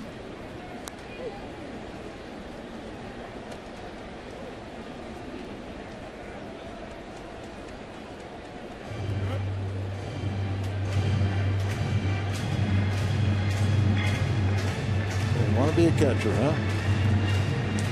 Nope. I'm not tough enough either.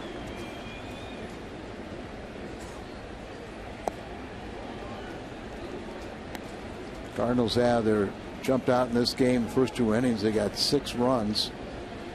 But we really want to see Rafael Furcal get back on track because he really does set the table. The 2-2 to Furcal. Ground ball to the right side. And he is retired. Pitcher covering 1-2-3 inning for Cologne. Marching onward.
And world champion Cardinals catcher Yadier Molina. Kids ages 15 and younger entering with a ticket on the 1st of July will receive a 28-inch Yadier Molina Rawlings bat, courtesy of Rawlings. Get your tickets at Cardinals.com.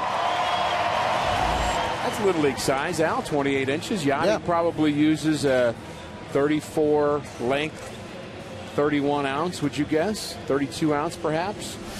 Probably more like 31 to buggy whip it and hit the ball out of the ballpark. That was something when told to order bats, they always said have the weight very close and similar to the length. So most guys would have a 34, 34, 34, 35. And now they're all like 30, 31 ounce bats. Right. To see some of these guys swing the bat that Dick Allen or Willie Stargell swung, it'd be 40, 42 ounces. I used the same model as Willie McGee and Vince Coleman. Now, they knew what to do with them, but the point was there was a time where I got a bat order and I had much nicer grain than those guys did. And so they stole all my bats. So my bat that year got about 200 hits. And I didn't get any of them. For call. Stayed with it throughout Gordon. And it's fair to say that that was a mistake by Louisville or Adirondack to send me give you the good wood. Agreed. Ralphie kind of dropped this ball, came up on him a little bit, but doesn't panic. Reaches down, immediately grabbed his four-seam grip, looked towards where he wanted to throw it, then naturally got into a crow hop and threw it over there.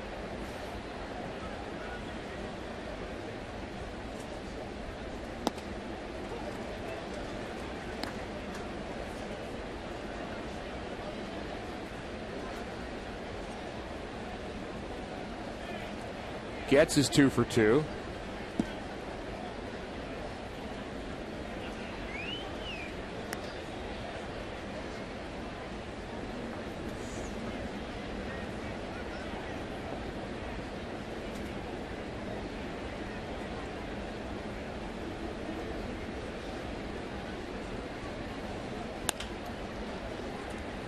Nice play by Tyler Green. Spins around and throws it wide.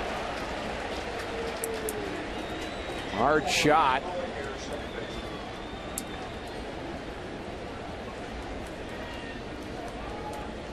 Tyler Green's fourth error. Did the tough part. Of course, he's letting that ball play him, so he gets it, and then he takes his sweet time, and then he has to rush the throw. Almost looked like he had a splitter grip, and the ball sails on him. He'd get on top of that ball, kind of got underneath it, pushed it. And a base hit the other way for Hosmer, and the Royals with something going here in the 5th inning against Joe Kelly.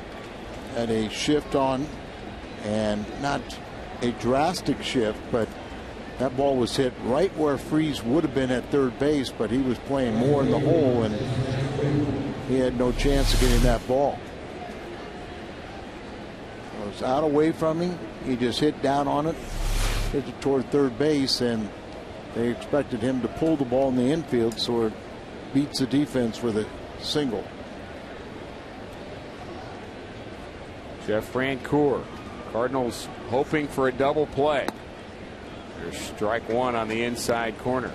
Had a chance to hear Mike Shannon on the radio last night talking to Kevin Seitzer, who's the hitting coach and longtime friend of Mike Matheny, by the way, and he was talking about the shift. They asked him what he thought of the shift, and Seitzer said, don't get me started. And I think when teams are shifting, what players just need to do is hit it in different directions, and Francoeur is hit by that pitch, and he's in some pain at home plate. Kelly not helping himself right here. Marte warming up, and I'm sure he's going to warm up a little faster now. I'd like to get him through this inning and qualify for a win, but the team win is more important.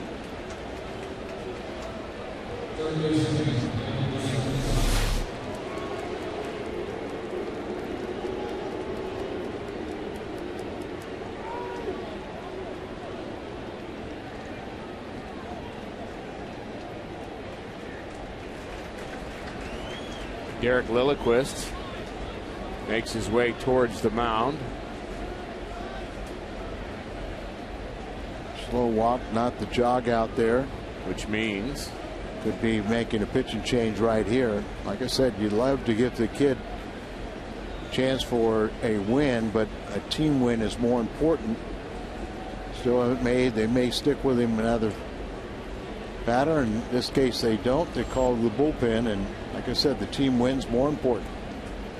so a tough break. The error makes it a tough inning. Marte.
As baseball's greatest stars battle for home field advantage in the Fall Classic.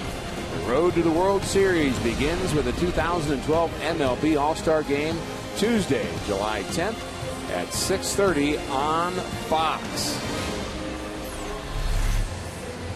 Victor Marte has been a jam pitcher for Mike Matheny and the Cardinals, a guy they like to bring in with guys on base to try to strand those runners. Joe Kelly not able to get through the fifth inning. He was in line for his first major league victory, and I'm sure there'll be some conversation about this move, and you can understand it. You'd like to see Kelly stay in, but here's your situation. A guy at the plate, Mike Moustakas, is 2 for 2 against Joe Kelly. And I'm sure that factored into the decision. Moustakas with a home run in the fourth. Kelly out of this game. Well, you learn real quick. If you want to stay in the game, you have to minimize, especially in the fifth inning with a lead. You've got to just go right through the order. And of course, as you said, the error didn't help. And he gives up a base hit and then hits a batter. So Marte will come in here. Prior to today, he's inherited 19 runners and only 3 have scored. And they feel very comfortable with him facing left-handed batters. Like him to finish up an inning, and they like him against lefties. Good pitch from Marte. Marte was acquired from the Royals last April for a $1 bill. And then he went on at Memphis and led the Pacific Coast Leagues with 31 saves.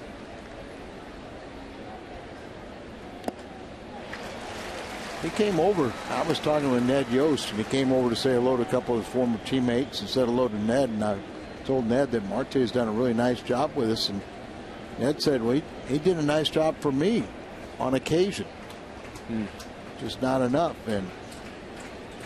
But he likes his forkball. and what helps him get lefties out.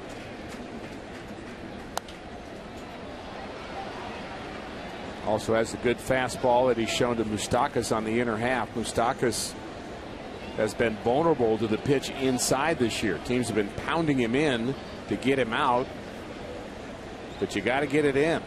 143 career batting average. We saw last time, bases loaded, how far he can hit a ball. If, like you say, you leave it out over the plate, gets the arms extended, he can drive a ball. And it seems like Marte's high octane fastball, but it is straight. Nice play by Craig to knock it down. He can only get one. That could have been a lot worse. So an unearned run for the Royals here in the 5th inning. An RBI for Moustakas.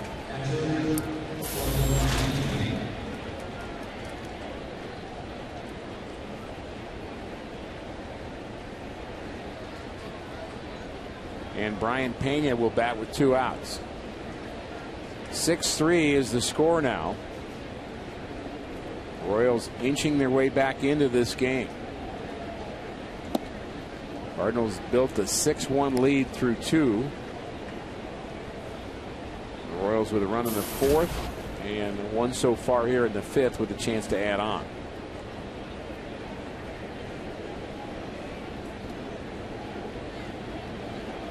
An inning to go. The Cardinals, even though they were leading, they need to pile on.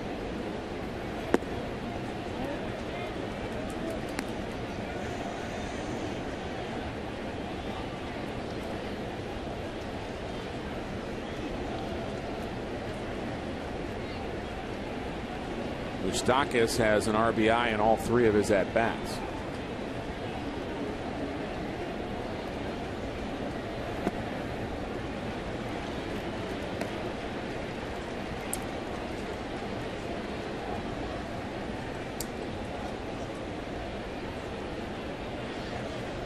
Got Pena up here and Escobar on deck, and it does kind of seem like he's wanting to pitch around Pena. Like they really did. Pretty much Cardinals didn't mind walking him there. I'm not sure I agree with that. I wouldn't. Go right after him. Escobar batting 30 points better than the guy that was just put on first, even though he's batting 7th in the lineup. Also, his speed becomes a factor. Absolutely. And you make the pitcher a little more stressful because there's no margin for error.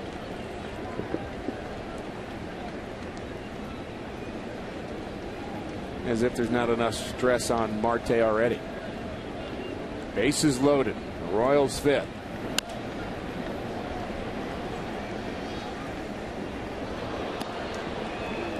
Busch Stadium in St. Louis. The I-70 series, interleague play. The Cardinals and the Royals. Rick Horton with Al Raboski.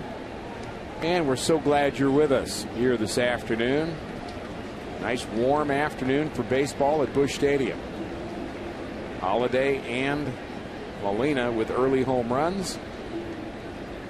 Cardinals lead 6-3. A big jam here, however. Ground ball too short for Call has it. Goes the easy route to second to Tyler Green, and Victor Marte does his job.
Up some more baseball tomorrow. The Cardinals and the Royals.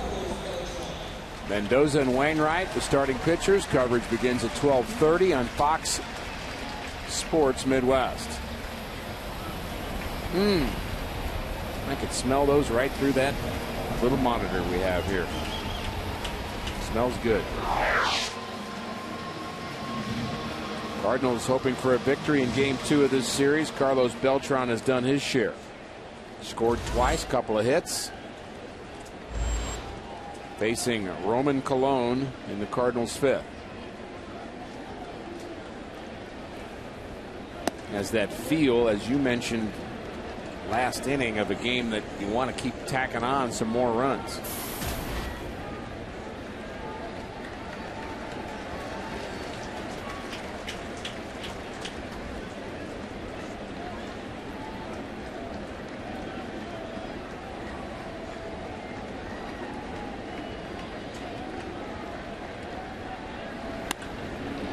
Drive, base hit. That's 3 for Beltran. Brancourt runs it down. Beltran doesn't test his arm. Carlos Beltran with 300 stolen bases yesterday got into a rare group. He's also in a rare group of Royals with 100 or more home runs, 150 or more stolen bases. And these are basically the names of the Kansas City Royals offensively, Al. That's right. You see Beltran, who was the American League Rookie of the Year in 1999. So he's on that list, along with the Hall of Famer George Brett, Amos Otis, A.O., and Frank White.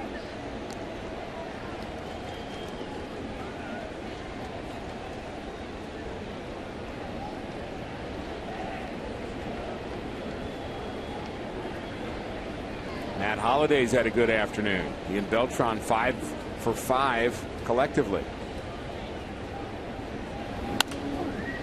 With Holliday supplying the power.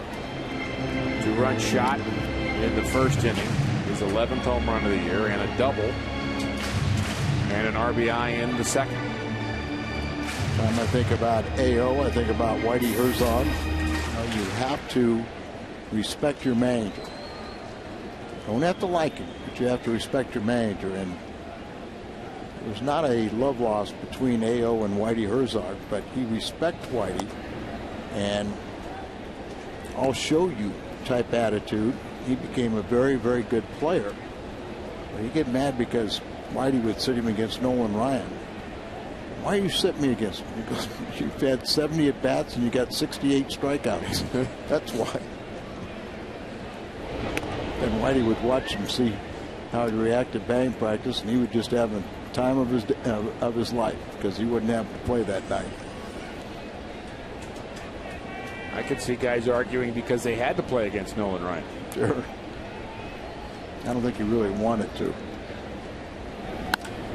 Line drive to center. Slices back towards Dyson. Right on the nose. Flown from the Dominican Republic. He's done a nice thing the last couple of years. He's helped coordinate a large donation of medical and fire equipment to his hometown over the past few years. Ante Criste in the Dominican Republic.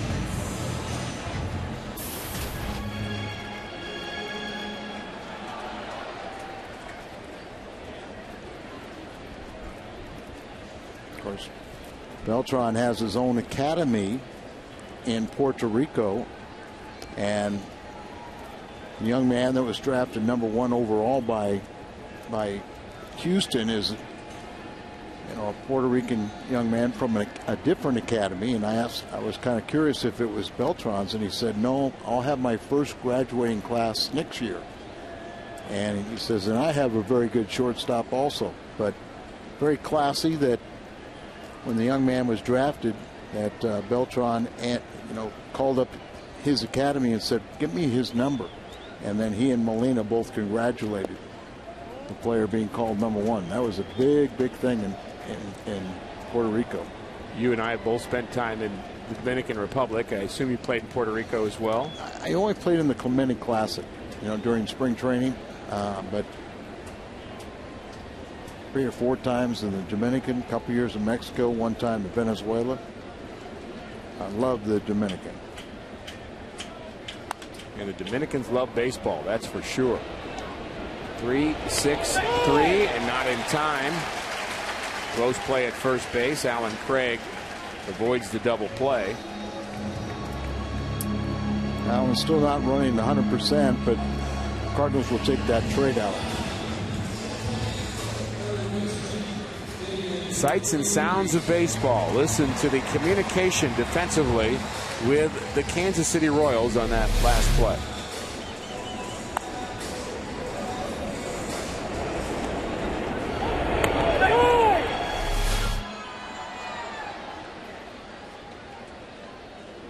Everybody's got a job to do on the infield. If you're not catching the ball, communicate.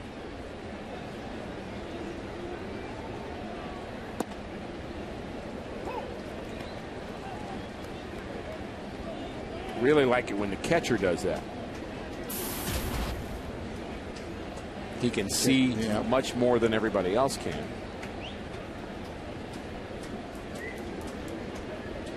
The referee's having a good afternoon. Have a better one. What's the catcher always yell to a pitcher on a ball hit to his right? First base. Cover first. They yell at you so much you learn to do it in your sleep, which would work if we were playing for the Hungarian Sleepwalkers team. Ground ball to the left side. Escobar, no problem there. Cardinals strand a runner in the 5th. They lead by 3.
AT&T, the nation's largest 4G network. AT&T, rethink possible.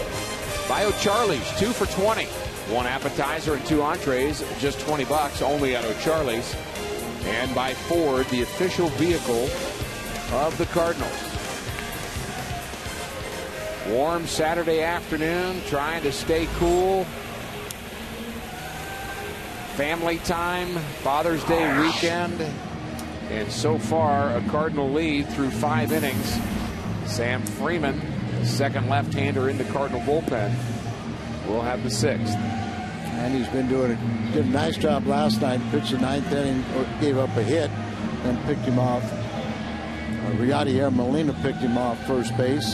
So ended up a 1-2-3 inning. He's retired 12 of his last 14 with 5 strikeouts.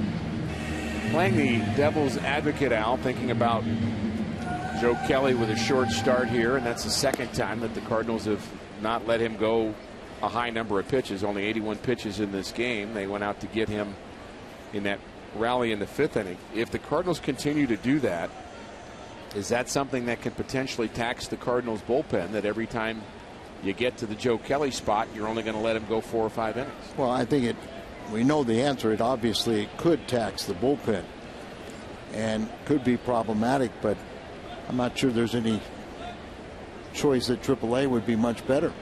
You know, Brandon Dixon was another option, but we saw that from him last year that, you know, you were taking him out at times fewer than 5 innings. So I think you just hope Kelly learns a little bit more from this one and the next one out there. It was only like 89 pitches, so still hasn't reached a pitch load. Freeman falls behind Jared Dyson.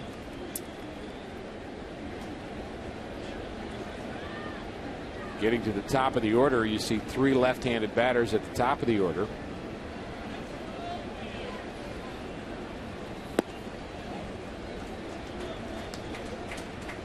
Always important to get that first man, and Freeman's done a pretty good job of that. He's retired first man 4 times out of 6 appearances.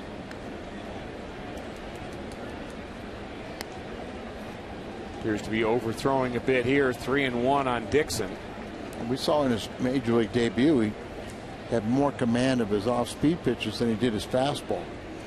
It shouldn't be the case. And again misses with a fastball. That one not even close. So he walks the leadoff batter who can fly. That's not a good recipe. Sam was very young. You remember he only started at AA this year. Only had 6 appearances, I think, at AAA before being called up. And they've kind of, Colon here is going to bunt.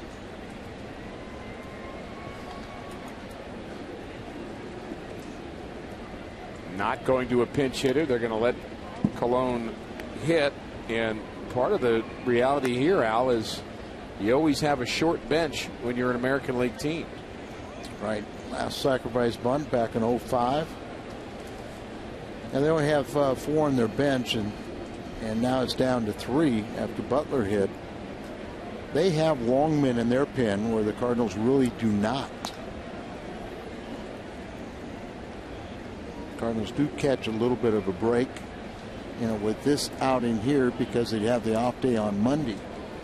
So you wouldn't think you would tax the bullpen the rest of this way to where you have enough arms for tomorrow. And tomorrow with Adam Wainwright, you hope you don't need any arms out there. That's right. Adam deserves some good luck. He's been snake bit the last couple times. He's pitched much better than a couple games where his numbers got skewed a little bit, but he's pitching fine right now.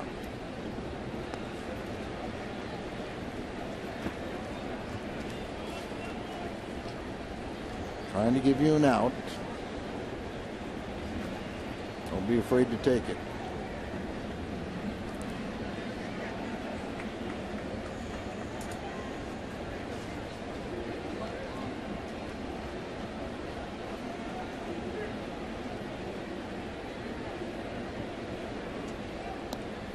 Colon has already worked 2 scoreless innings out of the bullpen. Just 1 Cardinal hit during those 2 innings. So he is indeed acting as the long man today.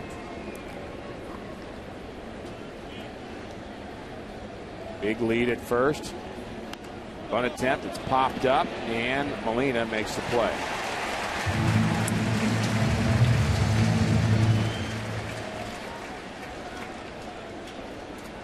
And a choice there for Molina because Dyson was going back to the first base bag.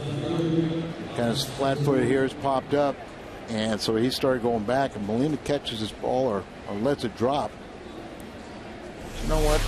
A lot of times when you try and get tricky like that, get a bad hop, and this kid can fly, so it's better to make sure you get a sure one.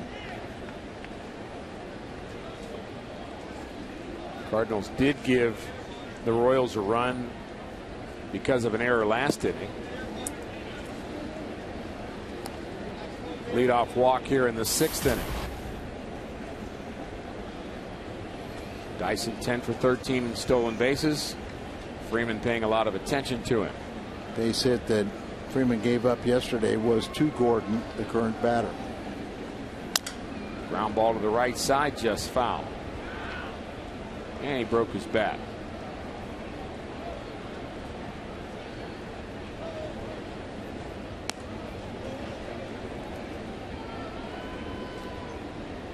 Freeman just can't wait for June 30th. What's June 30th? Mizzou Day. Oh, yeah. I'm sure he's going to love that. Oh, yeah. From the University of Kansas, I'm sure he loves every Mizzou Day.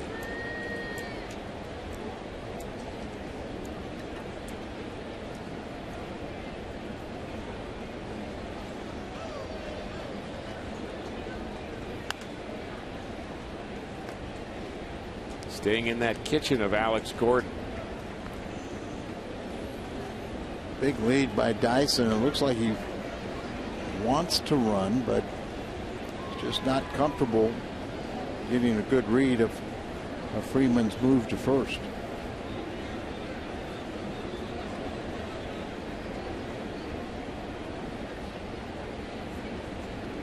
There he goes. He's picked off. Craig better hurry. High throw. He is safe at second base as Dana DeMuth was checking to see if he might have overslid the bag. He knew he was safe initially, but he delayed the call to make sure he stayed on that bag. There's the move, first movement. He is just so fast, and that reminds me of Willie Wilson. Willie Wilson, his first couple years, got picked off more times, but he did exactly what Dyson did. Instead of getting in a rundown, he just keep on going, and he was a lot of his steals were successful like that, just that he could outrun the two throws, the one from the pitcher and the one from the first baseman. Best way to handle Willie Wilson, as I remember, is get him out. That's anybody that is a stealing threat. If you get them out and they don't reach first base, they can't steal off you. They can run as fast as they want back to the dugout. Back to the dugout. There he goes again. Ground ball up the middle. Base hit. RBI for Gordon. Leadoff walk hurts Freeman and the Cardinals here in the sixth. And it's now 6-4 St. Louis. Last night it was Escobar stealing third off of Kyle Loesch. And here Dyson does it against Freeman and then easily comes home. Both times kind of manufacturing a run. Freeman does not get another lefty.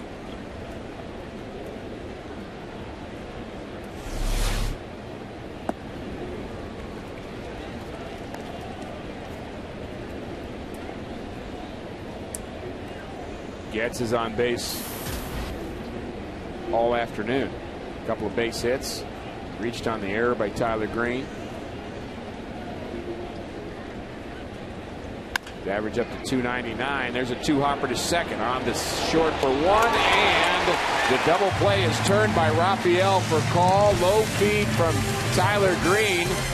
And the Cardinals turn a big double play to end the sixth.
And the Cardinals are giving 25,000 fans ages 16 and older a replica of Carlos Beltran's Cardinals home white full button-down jersey. Get your tickets at Cardinals.com. 6-4 St. Louis. 6 early runs for the Cardinals, and they've stood up so far. The Royals have battled their way back into this game. Roman Colon has done a nice job out of the bullpen today after a rough outing here last night. He gave up a couple of runs in game 1, and he faces Molina, Robinson, and Green in the 6th. Time to add on. Molina with his lucky socks today.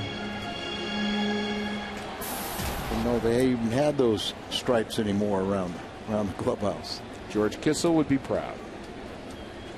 One time he had to show 3 stripes if you to wear the Cardinal uniform properly. And then George Hendrick came to town. George was really the first one that just kind of let that bottom of the uniform pants go all the way down to the shoes, and he was the only one doing it at that time. George was ahead of his time, for sure. I miss George. I would agree. Silent George, but boy, anything but. Yeah, he could talk.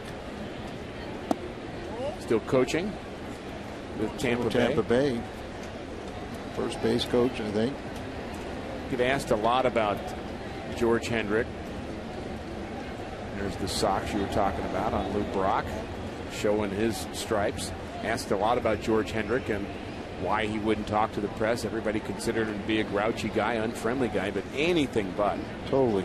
He just had an experience his rookie season where he was misquoted, and it hurt a friendship between him and a guy he hit a home run off of, and he promised the guy, "I'll never talk again," and he didn't. And he was always civil. No question. He would, even writers, he would talk to them. "How's your family? How's this?" All of a sudden they get in this conversation. They say, "Well, let's," and they shift to baseball, and they go up, out of bounds. Gotta go. Gotta go. And speaking of former Cardinals, you can't help but to think of Darrell Porter every time the Royals and the Cardinals play. We've talked about Whitey Herzog and the connection that he has between both organizations, but Darrell Porter came up as a Royal and National League Series MVP, World Series MVP for the Cardinals, and miss Darrell as well. Yeah, I played with Darrell and was teammates when he had his great season in '79.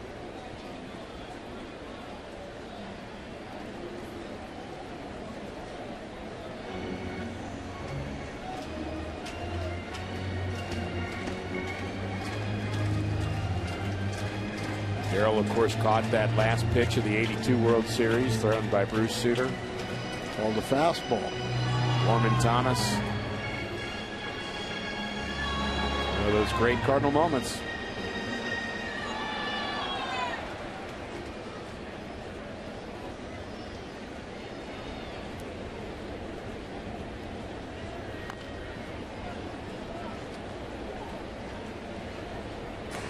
Talk about Molina and his ability to call a game, and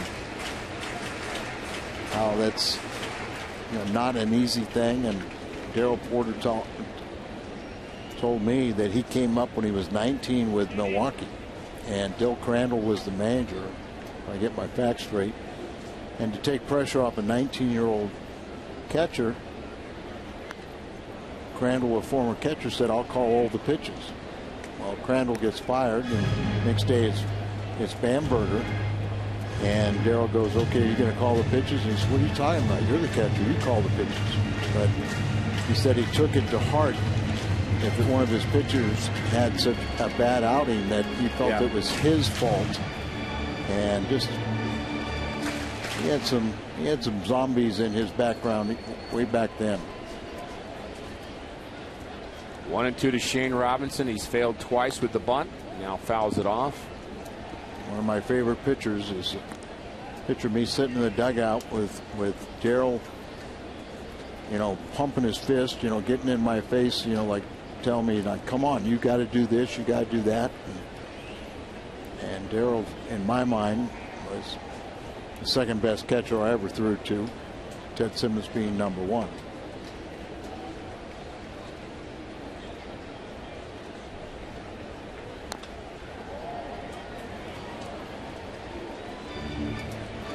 Royals won game one of this series by doing all the little things right.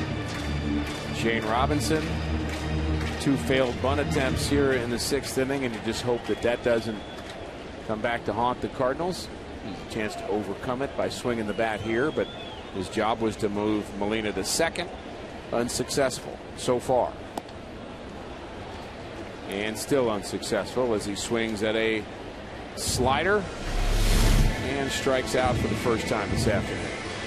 Very good point, Ricky. It's little things when you kind of put up there to put a man in scoring position, you can't get the bunt down and then eventually strike out, not helping your team at all. This level, you expect execution.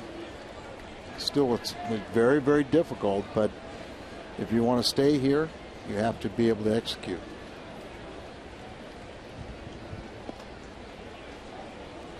There's our favorite pitch out.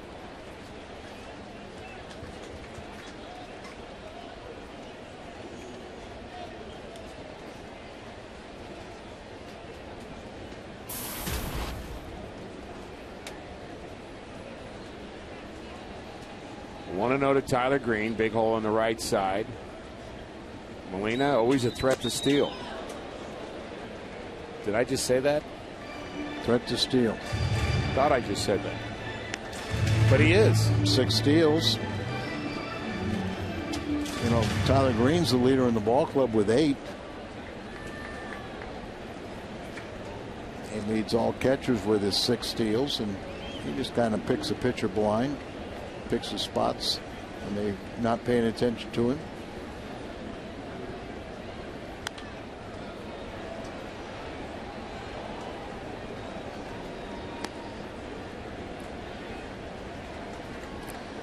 Herrera and Collins warming up for the Royals.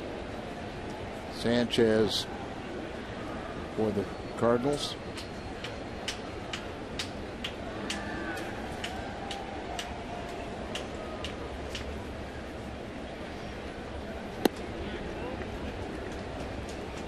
Three and 1 to Tyler Green.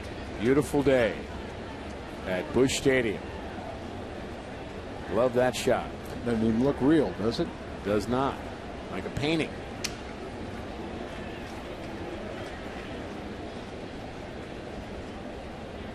Everybody wants to have their grass cut just like Busch Stadium. Ground ball left side. Hard hit. Could be 2 and is. 5-4-3. Tyler Green bounces into a double play. On to the 7th.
who were the only two players to win a World Series MVP and win a league MVP the following season. That's why our shot is on David Freese. I know this.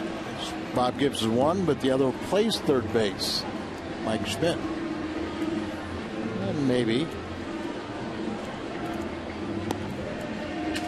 David Freese, who was the MVP. Right? Next season, could he be the MVP of the National League? Got a ways to go. Got a ways to go. Could have a monster second half. You never know. No doubt, yeah. He is among the league leaders in his home runs and RBIs. Certainly. A ways to go.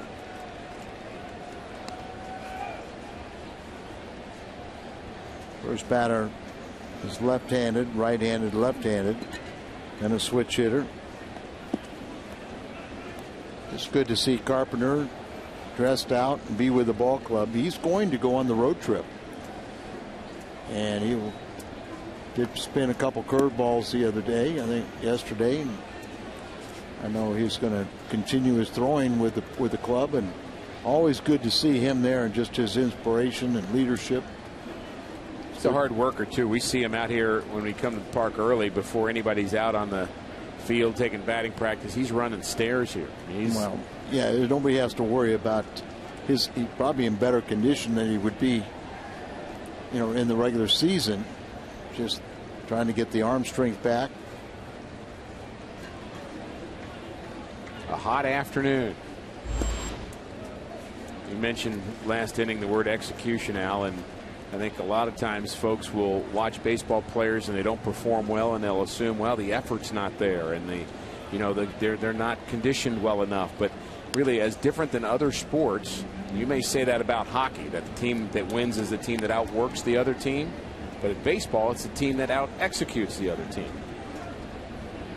And it's little things, little injuries, you know, to your hands if you're a hitter, or even a fielder, you know. Pitcher getting a blister, you know, a lineman can't quite understand that, can he? Exactly. Guy digging in the trenches, football, and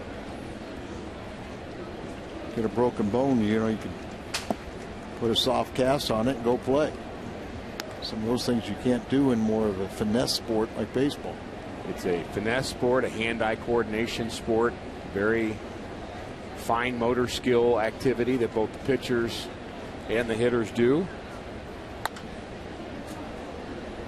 Not to mention the fact that you're playing it every day and the mental toll on them, and nobody's feeling sorry for them, but it just is it's a different kind of athleticism. Sure. Yeah, you know, there's actually been players that would come from the Orient and they don't play the same dramatic schedule we'd have, and it was tough for them. You know, that some of them were playing only 2 or 3 times a week. My favorite, and my favorite example beyond that, Al, is a guy that we know and really enjoyed being around, Brian Jordan. When he played football, he was never hurt. Right. But when he played baseball, he was always hurt. Always good to see Brian. And Brian he wasn't like Deion Sanders. He wasn't, you know, finessing out there in the secondary. He was power safety that led his team in tackles several years and loved to hit people. Sam Freeman would like to retire the first batter of this inning. He didn't do it last inning, and he ended up scoring. That was Jared Dyson facing Hosmer here in the 7th. Needs a strike here. Not sure that was a strike, but it was close enough that Hosmer felt he had to swing and protect the plate. And we'll see how far outside this is. Oh yeah. But look at that. Just knowing you got to protect the plate. Just use the wrist and hands and just made contact to fight it off. 4.5 walks per 9 innings for Sam Freeman in his minor league career, and that's why he is a work in progress. He walks Hosmer leading off the 7th. Out comes Derek Lilliquist. Even though the on-deck hitter is a lefty, they can't let him go too much further. So Grant Core, the right-hander, will bring in Sanchez. Allowed 2 walks and a base hit to a left-hander.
Take the field, head to StubHub.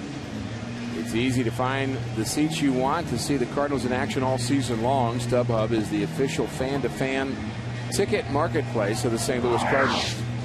Eduardo Sanchez can be electric at times with his fastball and his breaking pitch.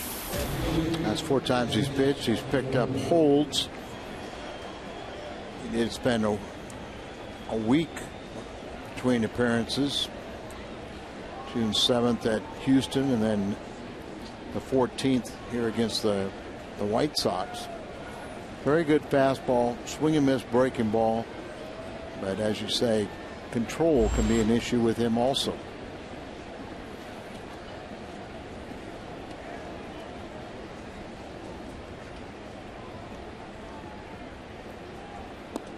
Cardinals have already issued 4 walks here this afternoon, plus a hit by pitch. Plus, they've made an error. That's a lot of gifts. It's not even Father's Day yet. I hope they're not very generous to their fathers or to other fathers. It can be to their personal father, but not to any of the Royals' fathers. I agree. Let their own kids take care of them. 2-0 on Francoeur. He was the one hit by the pitch. That came in the 5th inning. Big swing. Whew. Game is really slowed down. Cardinal offense jumped out with 6 runs in the first 2 innings and been very silent since then. And the Royals just keep on creeping back into it. I know what we need. Another coach thrown out. Reignite the Cardinal offense. Who are you counting on? Anybody. I'd like to see Oquendo get tossed just for fun. In case you're just joining us, Mike Matheny was thrown out at the top of the 1st inning, arguing a play, we think correctly, and the Cardinals responded with 6 runs first 2 innings.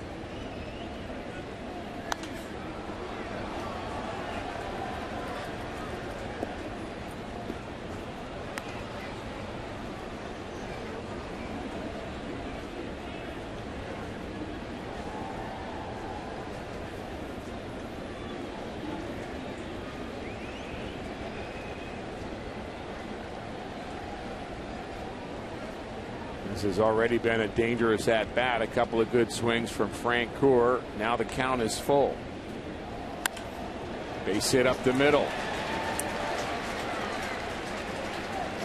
First two runners reach base in the Royals' 7th inning. And the lead feeling even more tenuous. Right in the middle of the plate. A little bit inside, but after seeing all these other pitches, it just hits it hard right up the middle. Zepchinski is warming up.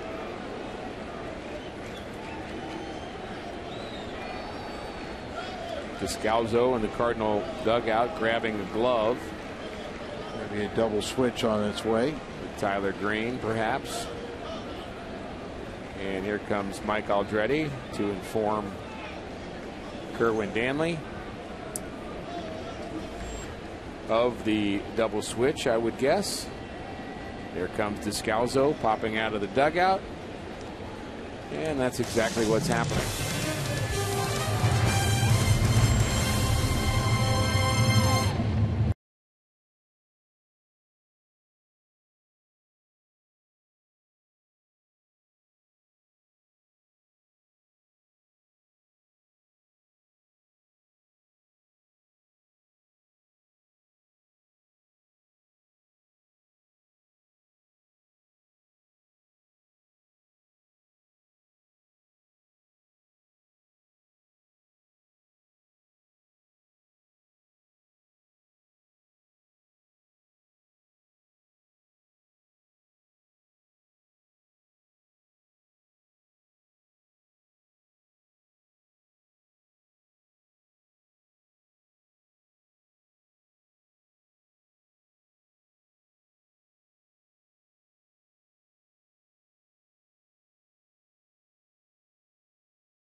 Strikeouts on the season, the high ERA, result of a couple of bad outings for him.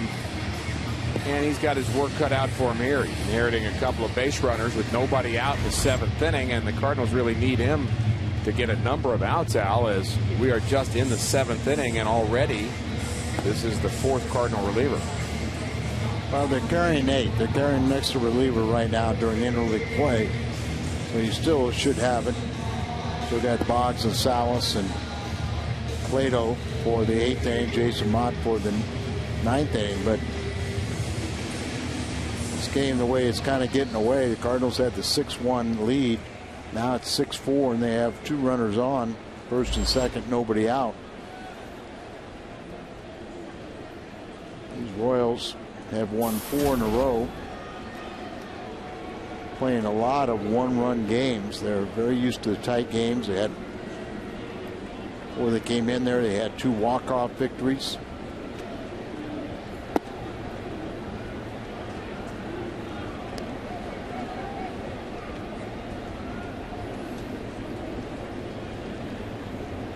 Almost think you need a left-handed starter and about 3 left-handed relievers when you're facing the Royals right now.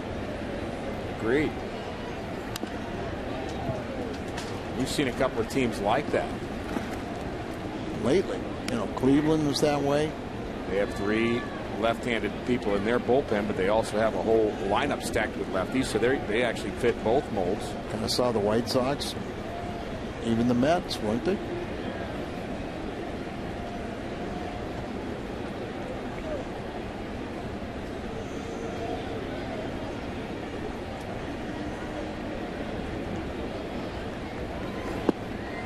Phillies were the team that we saw that had 2 left-handed starters and 4 lefties in their bullpen. Be helpful for a team like the Royals. 2-1 the count to Moustakas. Single, home run, bounced out. 3 RBIs, 3 of the 4 Royals RBIs. And there's going to be another one. Line drive, base hit to right, and Beltran has trouble with it. Knocks it down. 1 run will score, and that's it. And now it's 6-5 St. Louis. Moustakas is having a very good afternoon. Those leadoff walks kill you. 4 RBIs, an RBI in every at-bat for Mike Moustakas. It's a fastball that he just turns on, and there you see the ball come up on Beltran a little bit. Scored his 2nd error of the season. So the 4th RBI for Moose.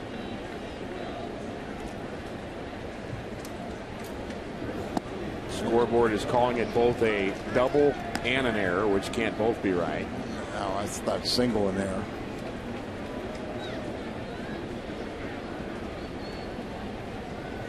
Either way, an RBI and trouble for the Cardinals. 10 hits now for the Royals.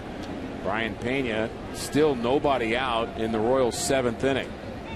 2 runners aboard. Ground ball to the left side. It's going to be a tough play and no chance. And Zepchinski now arguing. Ball. Everyone, all the infielders acting as if it hit him in the foot or something. How can all the infielders see it and not one of the 4 outfielders? Or excuse me, umpires. I think what they're saying, hit the bat twice. There you couldn't really tell. Maybe you're going to get your other coach thrown out. Yeah, it may happen. Aldretti saying that ball may have hit the bat, and maybe we can show that to you one more time. It is not. It's still in the batter's box. Didn't hit his foot. But it should be a dead ball. Watch it. Hits it, and it comes up. Saying it hit his hand. It didn't see any change of direction. And neither did Kerwin Danley. But all the Cardinal infielders thought they saw something. And Zepchinski. Well, things have not gotten any easier for the Cardinals. You're worrying about the 8th. I'm still worrying about the 7th. I'm with you. Escobar at the plate. Cardinals need something good to happen here. How about a 1-2-3 double play? How about a triple play? We almost saw one of those. They owe us one.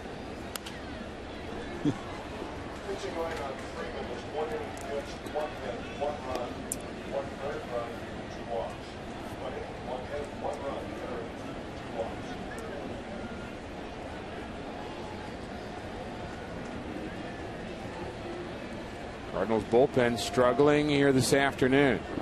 Marte did his job, but Freeman, Sanchez, and now Zepchinski running into problems.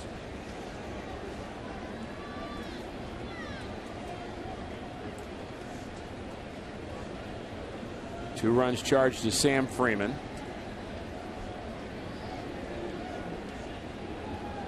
1-1 pitch. Here's a line drive, base hit to right. That should score 2, and it will. And the play at second base, and he is out there at second.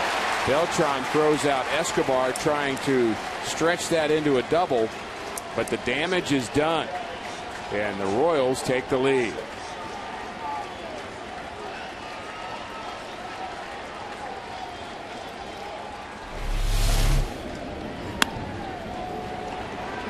Puts it out to right field, and 2 runners going to come. Escobar tries to stretch the double, and Beltran throws him out. There's momentum going to home plate, so then he shifted it, altered the mechanics, and we're going to the bullpen again. Maybe not.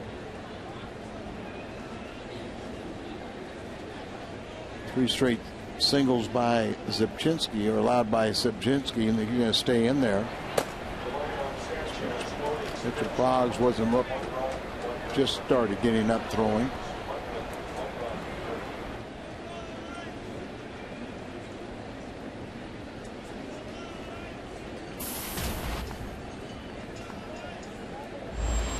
Cardinals will play the infield in. They can't allow another run to score.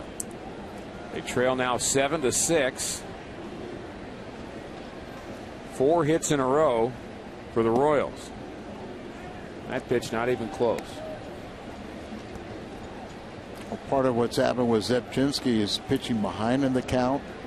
Then his slider, his go-to bread and butter pitch, has become real flat.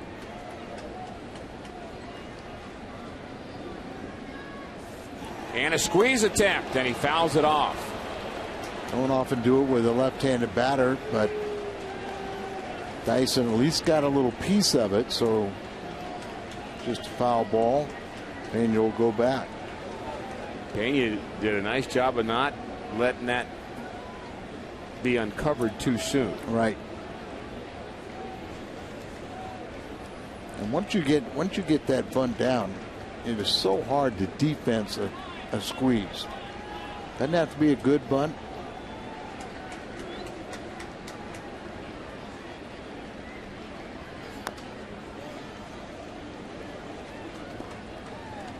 And as frustrating as this game has been from the Cardinals' point of view, you've got to find a way to bear down here, because this run could be the difference of the game. Even though you're trailing by 1, it's just 1 run. It's easy to come back from that. Start putting crooked numbers.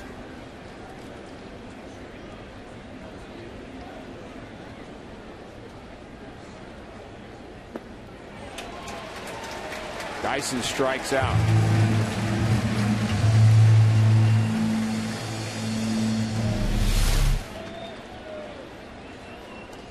Throws that slider down and away and never really got anywhere close to making contact. So second out, and Betancourt is going to pinch hit.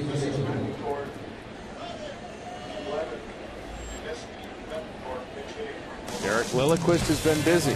So is the Cardinals bullpen.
Cardinals 12-9, and it's been all Royals offensively since the second.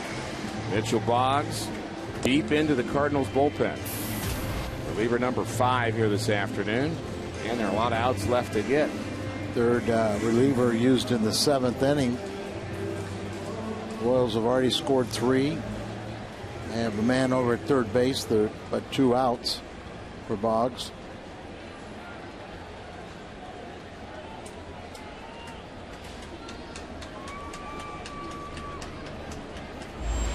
Betancourt, the pinch hitter. good slider from Boggs. Edgar was the shortstop for the Central Division champion Milwaukee Brewers last season and signed as a contract to come here.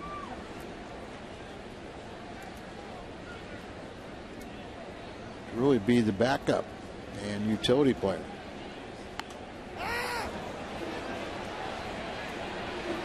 Boggs gets his man. The damage has been done. Could have been worse. 3 tallies in the 7th. Time to stretch. Cardinals need some offense.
Relief here in the 7th inning.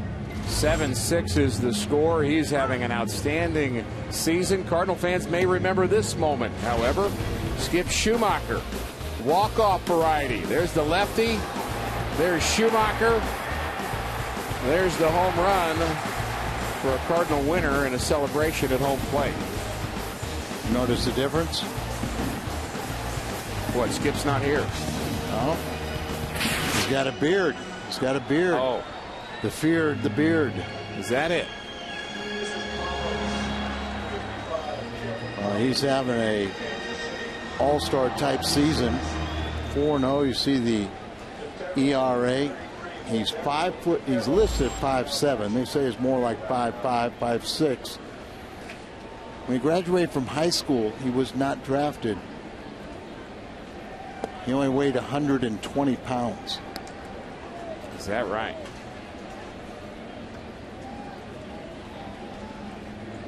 But Toronto, I think it was Toronto that initially drafted him and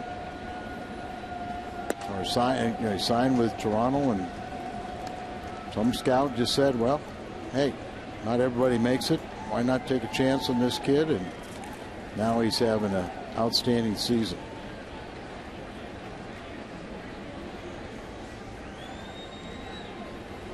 Very live arm. Good overhand curveball. So you got a really good changeup also. Well, that's about all you need. Especially coming out of the pen. You're better off having fewer pitchers than too many.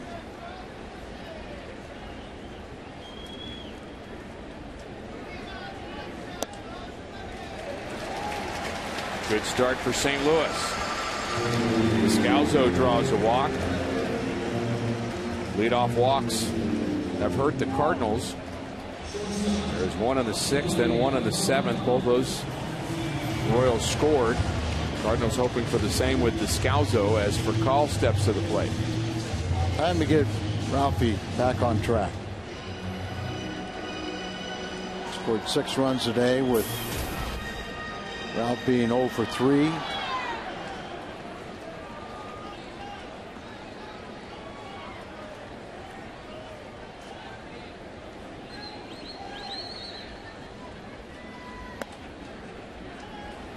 Call is squaring to bunt, the pitch high, and that'll bring Quintero out to the mound.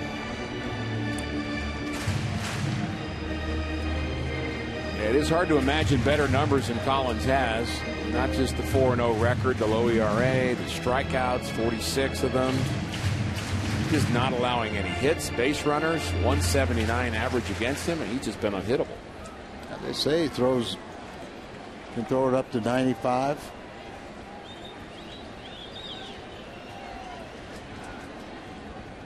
Call squares, pops it up, and Collins misses it, and it gets away. It's a fair ball. And it's a fair ball. Collins dove for it, hit it in fair territory, and he is mad at himself right now, but the Cardinal fans are loving it. Well, he walked to Scalzo. Now he gives up the bunch where, tell you how bad Ralphie's going is he gets a base hit out of this. Should have been an out. It actually looked like hit him almost on the wrist. And Furcal kicks him in the head to boot. Watch this. Jumps over him, kicks him in the head. Fair ball. Bad moment for Collins. Maybe that's the break the Cardinals need. Beltran's had a real good day. He's 3 for 3. RBI, 2 runs scored.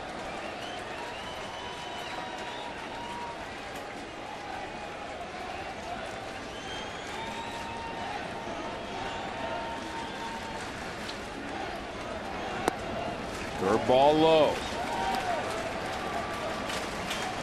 Holland, the right-hander, warming up.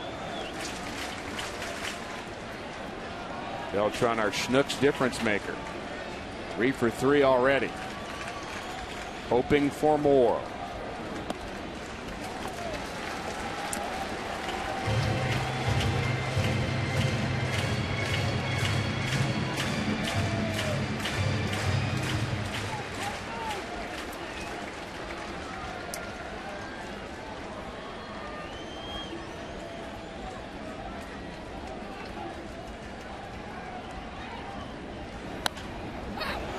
Popped up towards the Cardinals dugout. Hosmer calling for it.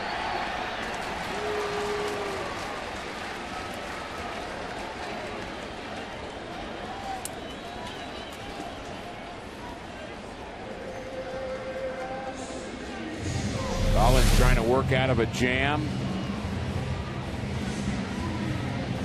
Fastball right in the middle of the plate. It popped it up.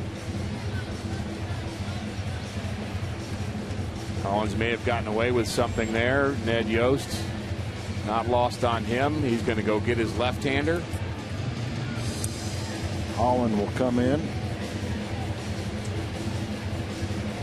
And while they meet on the mound and our new reliever comes in, we'll pause for a moment.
season for him last year after being recalled from Omaha. ERA under 2.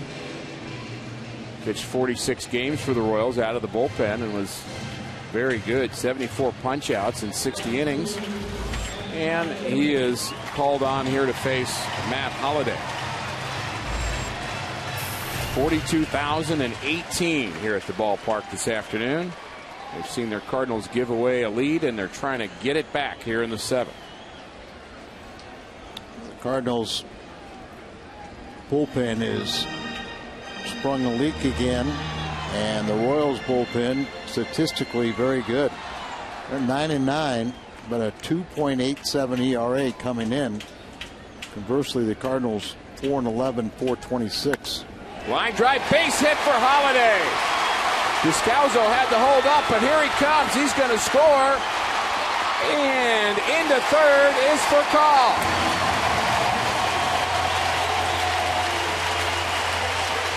Holliday delivers in the 7th, and this game is tied.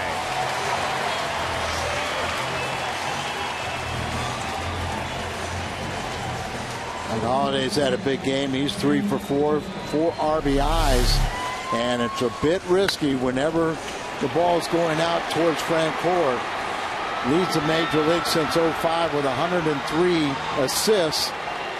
Moustakas tried to deke him there, and Holliday followed up and gets himself in scoring position. They're going to call that a single for Holliday. He advances to second on the throw.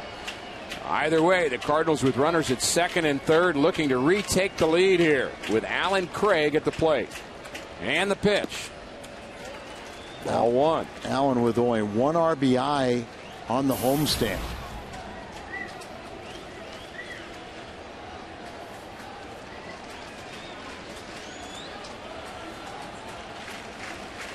Alan Craig just been on fire with runners in scoring position, but just 1 RBI in the homestand.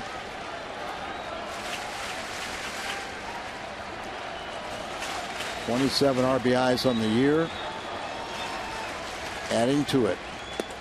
Infield in for the Royals. 2-0 on Craig. First base is open, but you'd have to contend with David Freese. There's a look at the infield. I'm sure they're going right after Alan Craig, who's just fallen behind the count.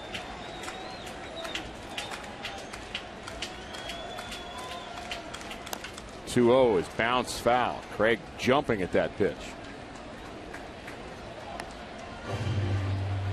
Of course, the infield in designed to give the infielders a chance to throw for call out at the plate. They try to get in close enough, judging their arms, so that on a normal hit ground ball they'll get for call. But the further in you come, the less range you have. The bigger the holes for Alan Craig. The 2-1. It gets away from the catcher, but not far.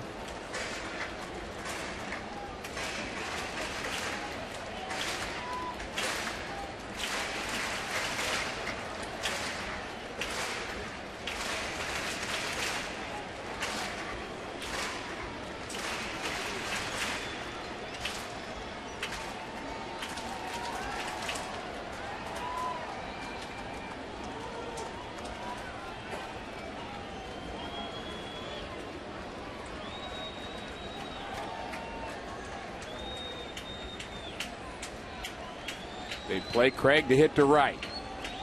The 3-1. Swing and a miss and a ball in the dirt. A little over anxious there was Alan Craig.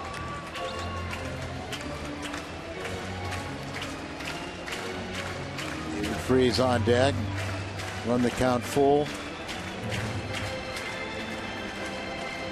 Eddie died of off-speed pitches.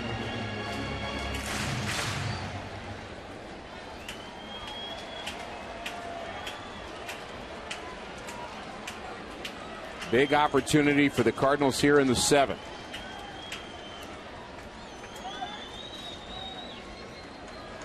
Time called by the catcher. Did you like that on catcher calling? No. Absolutely not. 3-2. Well, all set to ready to throw. The way I would describe it is every pitch goes off the pitch before. And every time there's a timeout, you lose that momentum, you lose that flow. And so you just have to kind of, it's like throwing the first pitch to a batter when you have timeout or when you have a visit from a coach. Sometimes you need that. Sometimes you need it, but rarely do you want it. The 3-2. Fouled off.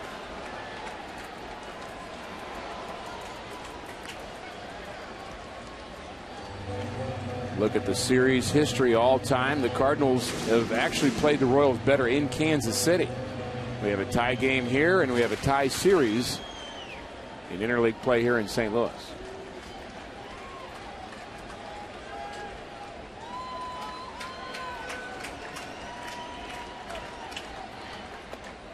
It's in the dirt, and Craig walks.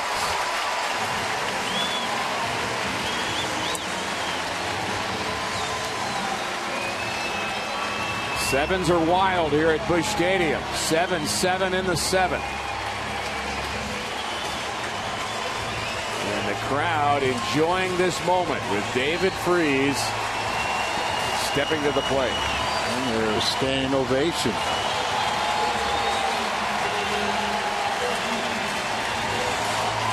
A little bit for what he did last fall, and a whole bunch for what he hopes to do right now.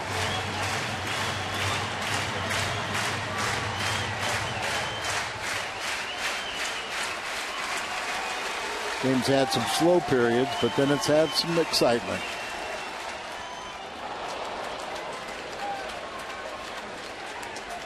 And more to come.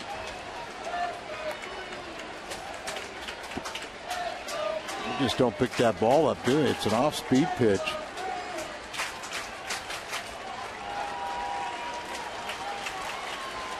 Three Cardinals have multiple hits already this afternoon. Beltran, Holiday, and the batter at the plate, David Freese.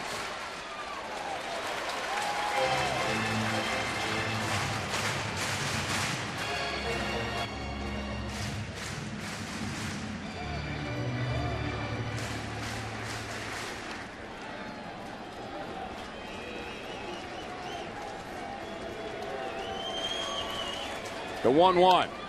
Fouled back. Good swing there. Fastball there, finally.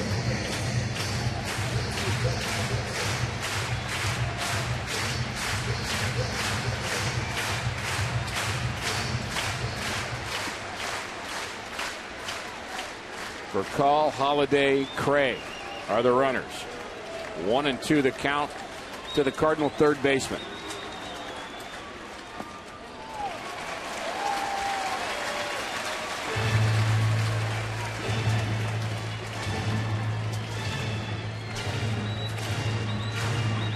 Looks, you don't see the split finger grip, but it acts like a splitter, right over the top and down. And that's primarily what he's throwing, but then he threw that one fastball was 95.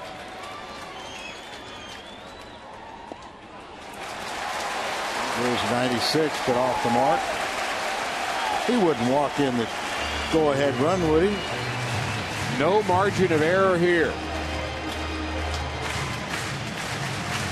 Yost is home for the ground ball double play. Everybody's hoping for something.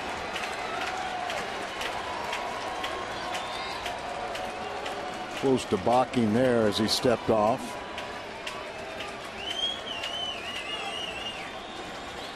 Payoff pitch. And he looked like he called timeout there. I was thinking he almost balked it again.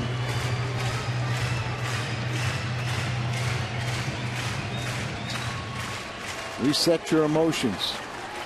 Here we go. The payoff pitch. Swing and a miss. On a high, hard one.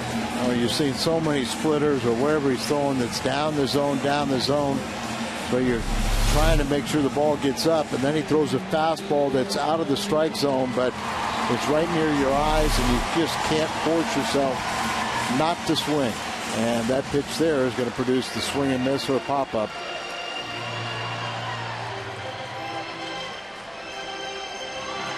Yachty had a 2-run home run back in the first. 1 for 2. He also walked. Got 3 grand slams on his resume.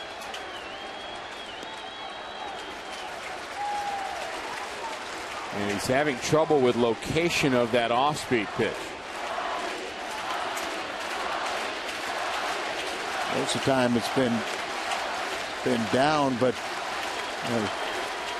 selling enough that they're swinging at it.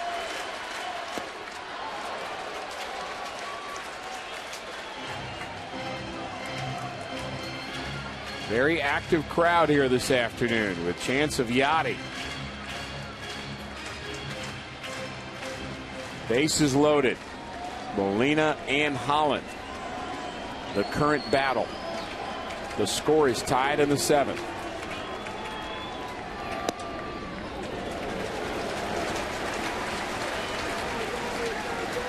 Just wonder if he can throw strikes. And his off-speed pitch is in the dirt. And his fastball has been either high or wide.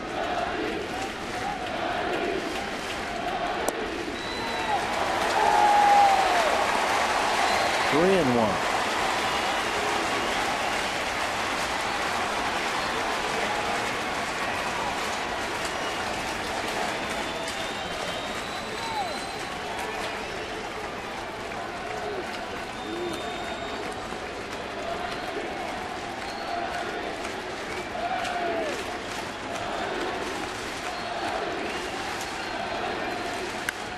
Line drive up the middle, base hit, Molina!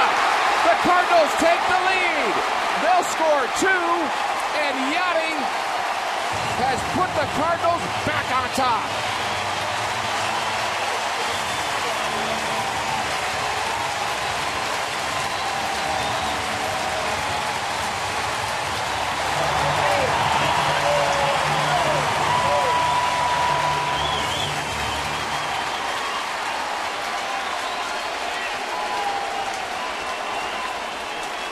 Herrera, a right-hander, coming in.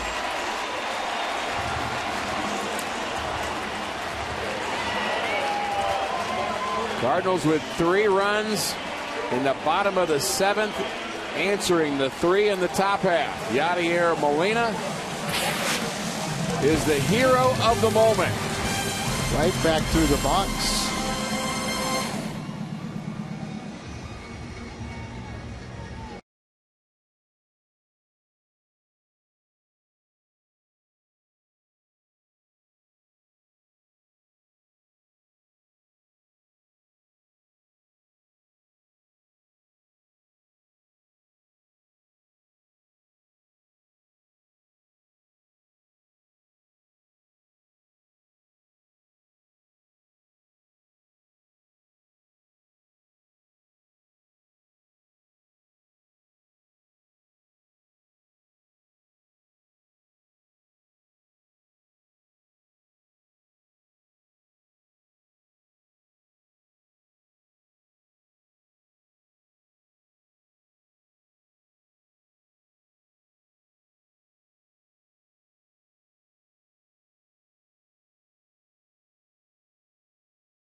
They've taken the lead here in the 7th inning. Yadier Molina, our Nissan drive of the game. Fastball, and he just rifles it back through the box and by the second baseman, scoring 2. Giving the Cardinals a 2-run lead.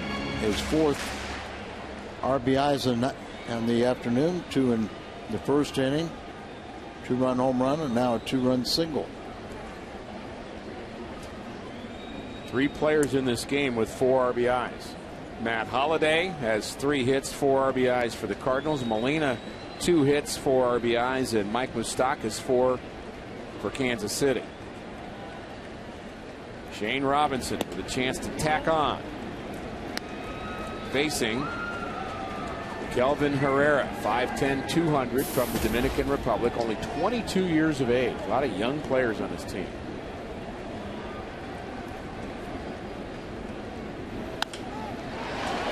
Ball hit into left. Gordon and his Gold Glove make the play, but the Cardinals have picked up 3 and retaken the lead.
Nine-7 lead. Welcome back to Cardinal Baseball. It's time to go to Pat Paris with our Bommarito Sports Update. Pat?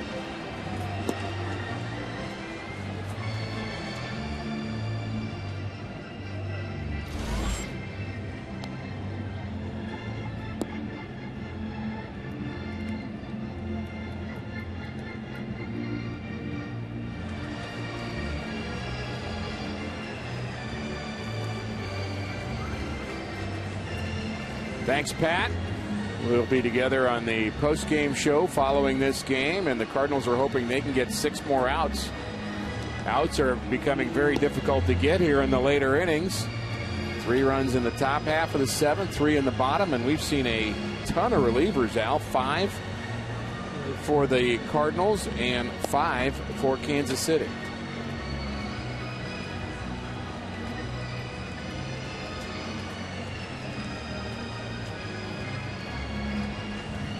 There's the 3 players we were talking about with the 4 RBIs, Moustakas, Holliday, and Molina.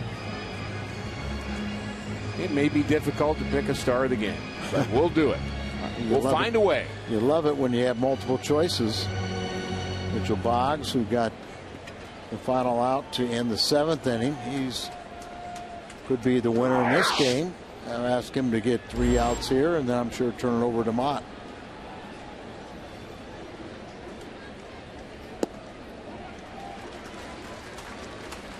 Good sinking fastball to Alex Gordon, who has 2 hits of his own. He's a good player. Kind of a bust as a third baseman, but has really blossomed. Line drive, another base hit. And the hits just keep on coming. 25 hits in this ball game. Clubs would say too many walks.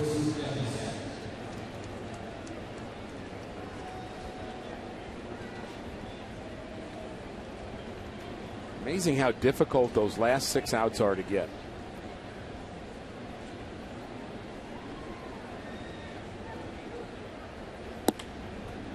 All 27 are difficult, but Those last 6 just seem painstakingly hard.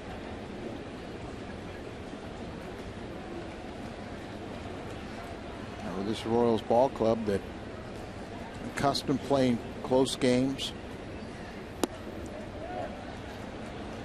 had some luck this week coming from behind and winning 2 games at home in walk-off fashion.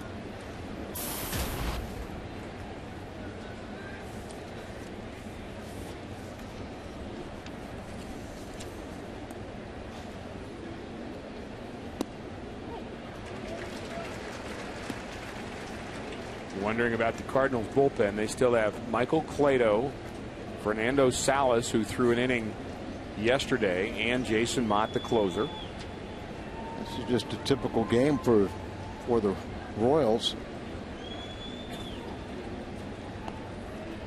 Royals with their victory last night, 3-2. It was their 9th consecutive game to be determined by 2 runs or less. 5th straight 1-run game. And they're 4-1 in those last 5 1-run games. There goes the runner. Line drive handled on 1 hop on the left side. Short hop by David Freese. That was a tough play. Stay out of the double play. Send in runner.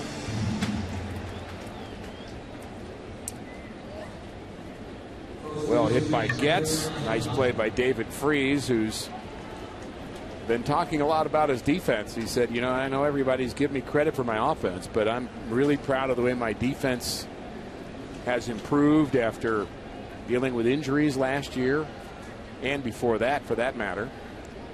He's been very steady at third. Tony La Russa used to take him out at this point in the ball game just to get him off his ankles. Right.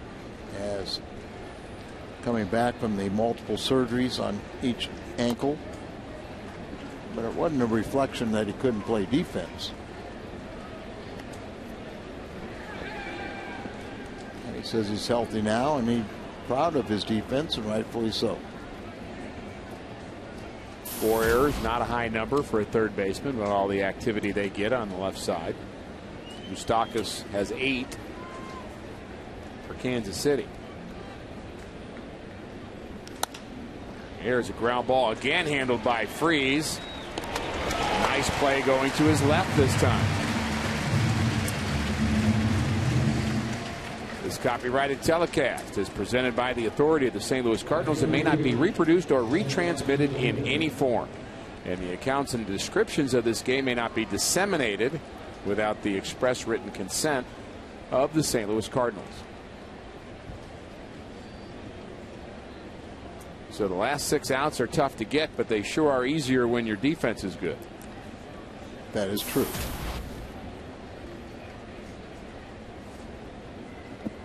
Slider in the dirt. One Georgian pitching to another. And we have a Georgian pitching tomorrow. Adam Wainwright.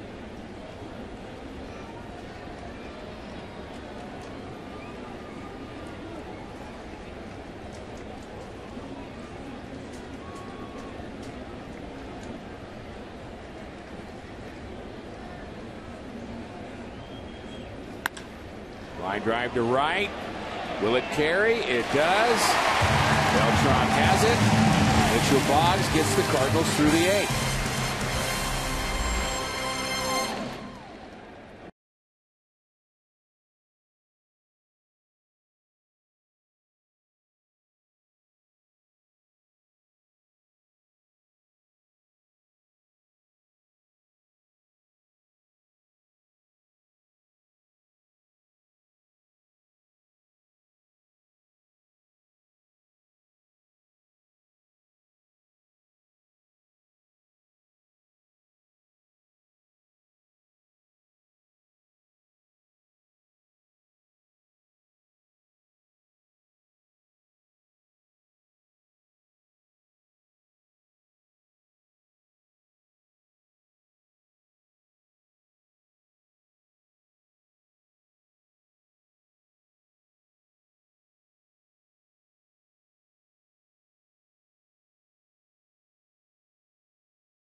Fox Sports Midwest is brought to you by Budweiser. Great times are waiting. Grab some buds. And by Taco Bell. Live Moss. Cardinals are hitting Moss here this afternoon. 9 runs on 12 hits for the Redbirds.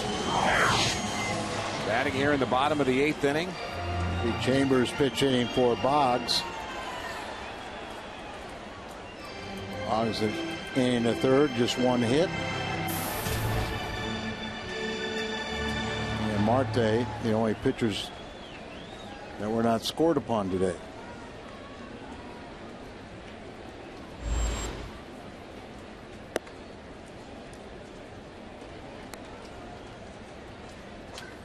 Rough outing for the left-handers. Base hit for Chambers. With that ball on the nose. Well, maybe the Cardinals can add some more here in the 8th inning. Leadoff base hit. Chambers has some speed. Chambers needed that. He was 0 for 13 before that base hit. Wouldn't hurt to get an insurance run or two. Scalzo got things going in the 7th inning for the Cardinals. A 4-pitch walk. And eventually he scored, as well as for Colin Holiday.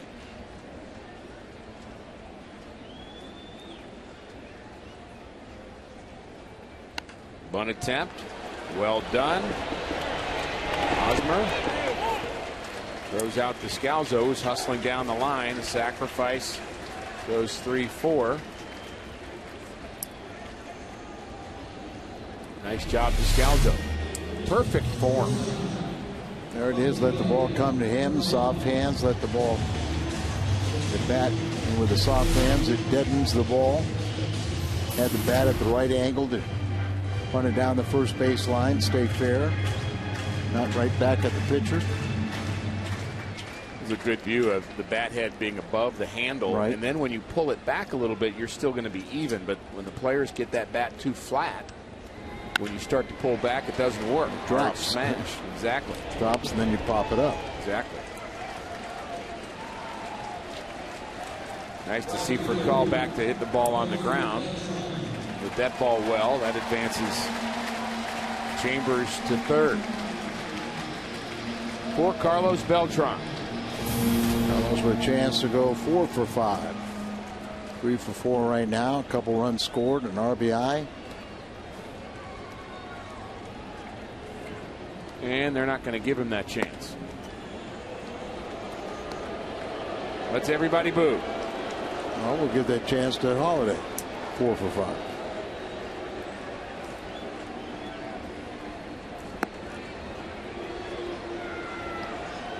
To set up a righty.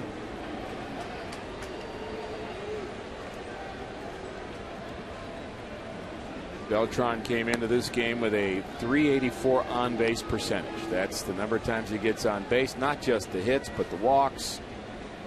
And he's been on base 4 out of 5 times today.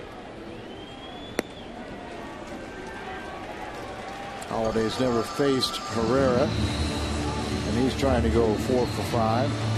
Needs 2-run home run, an RBI double, line drive hard to center field, and then an RBI single. Scored 2 runs on the day. You want to say, or do I? Triple away from the cycle. I said it. Haven't seen a cycle in a long time. Nope. Haven't seen a triple play in a long time either. We almost saw one of those. Cardinals have 18 triples on the season. Matt has 1 of them.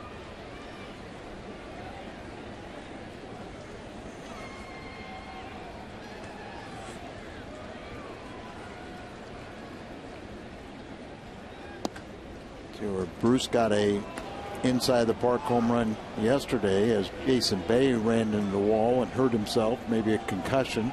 He can't stay healthy.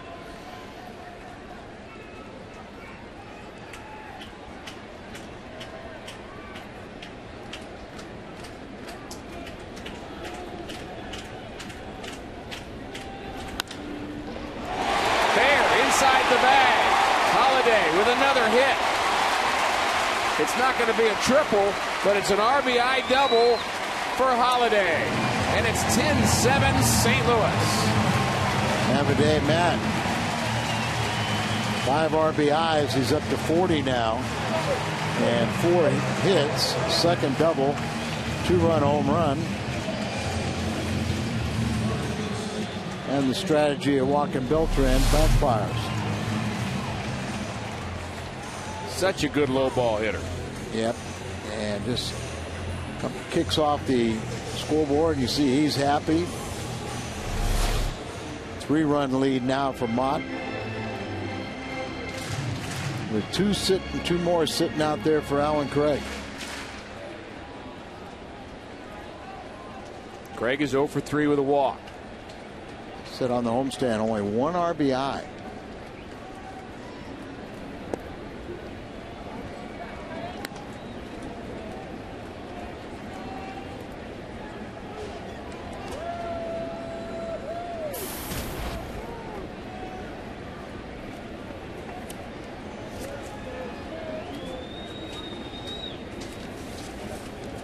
Nice and even more in right center for Alan Craig.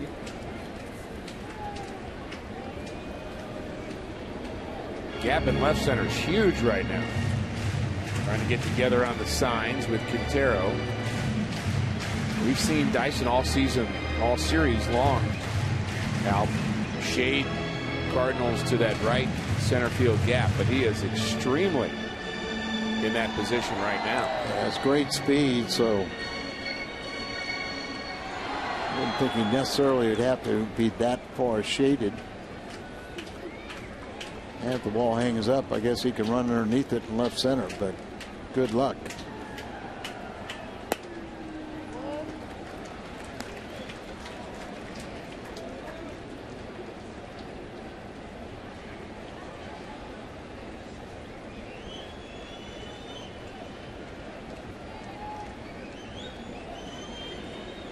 Go pitch here, 2-0. No go. Ball 3.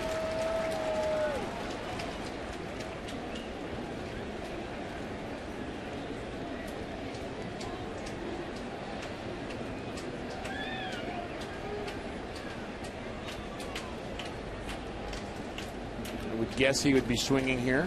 Absolutely.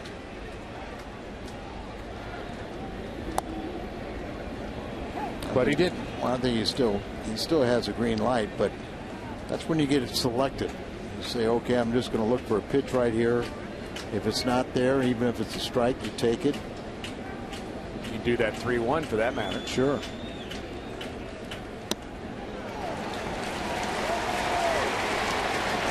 Almost took throw to third base. Almost got Beltran picked off at third. Ireland, pitching coach out to talk to Herrera. Watch, this was on the ball 4. Very close.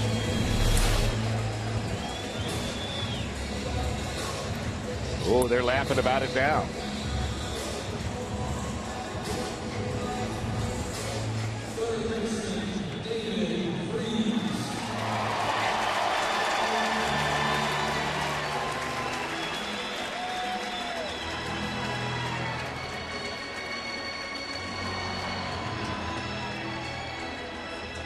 Beltran, Holiday, and Craig are your runners. Freese and Herrera battling now.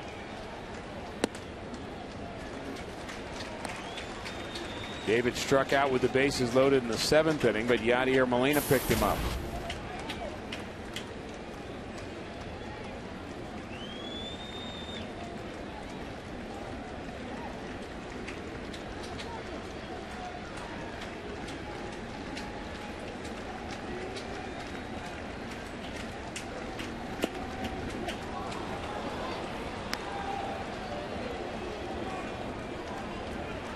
Thought you said don't walk him.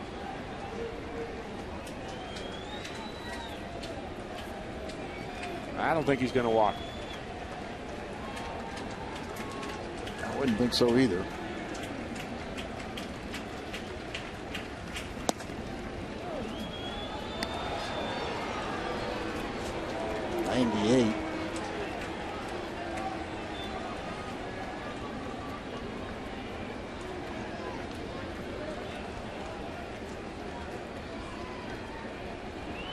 First pitch was at 99.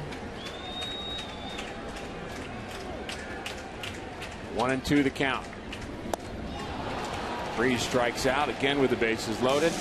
But the Cardinals have picked up another one. Jason Mott hoping to close it out.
Missouri Lottery Cardinals live post-game show. Pat Paris is back in the driver's seat. I'll be along with Pat, and we'll have player interviews. We'll hear from the Cardinals skipper, we hope. Find out a little bit about that play in the first inning. And hopefully be talking about a Cardinal victory. Jason Mott has 13 saves on the season, and he'll try to close it out here in the ninth. 13 saves are good enough for 7th place in the National League. He's second in games finished with 25. And he's got 3 runs to work with here. Chambers stays in the game. He's playing left field. And they're holding up a minute as the ball got away right.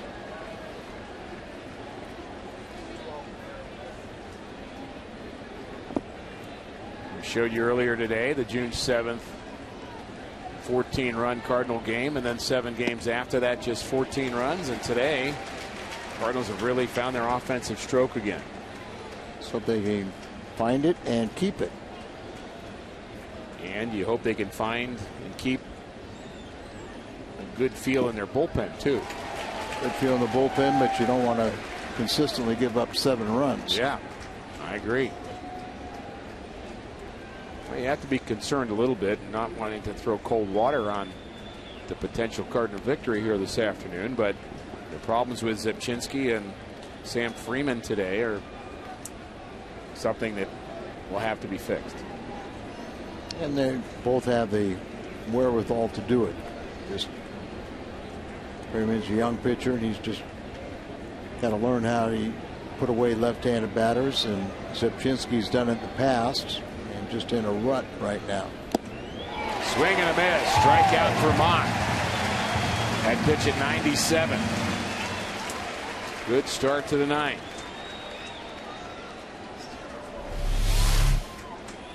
They're back, old-fashioned hard ball with the ball just sliding and moving away from him. Meyer will pinch hit. Mitch Meyer. That's left-handed. Royals are 3 for 26 on the season in the pinch hit department.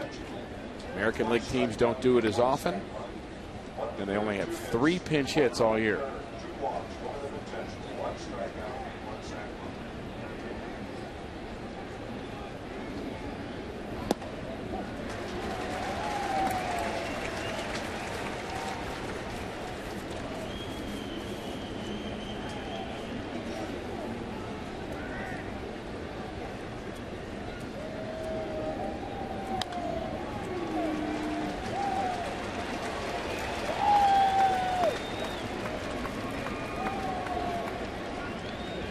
kind of their super sub.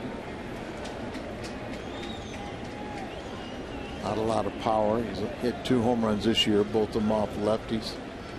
And 6 of his 10 career home runs have been off the lefties. Behind in the count here, and just barely gets a piece of that. Yachty can't hold on.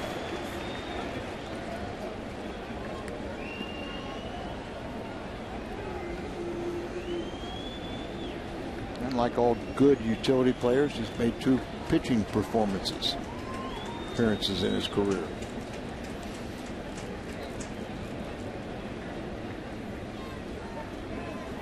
Swing and a miss. He strikes out. Back-to-back strikeouts for Mott here in the 9th.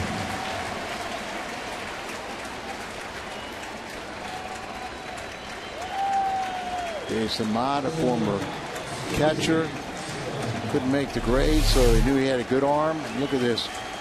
He rears back and just, you see every bit of his effort. Just throw that ball. Not the most classic, but it's efficient. He doesn't get cheated. Our Budweiser player of the game. It was a close vote, but we gave it to Matt Holliday. 4 for 5. 2-run homer, 2 doubles to go along with it, and a base hit.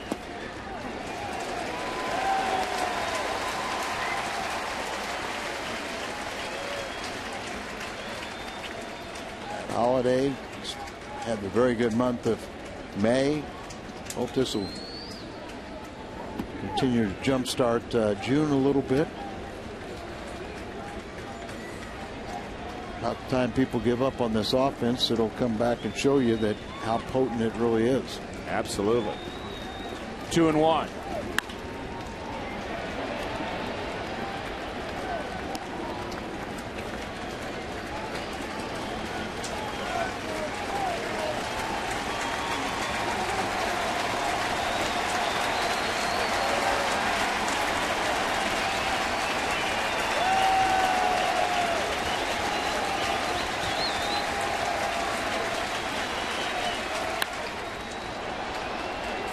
Base hit to center. The game is prolonged. Alcides Escobar's 2nd hit of the day.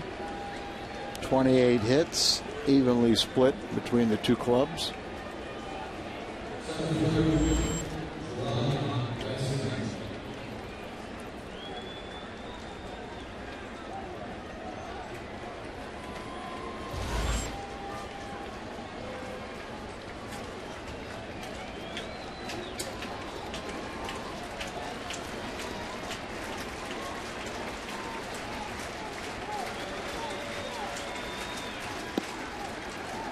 Cutter misses in.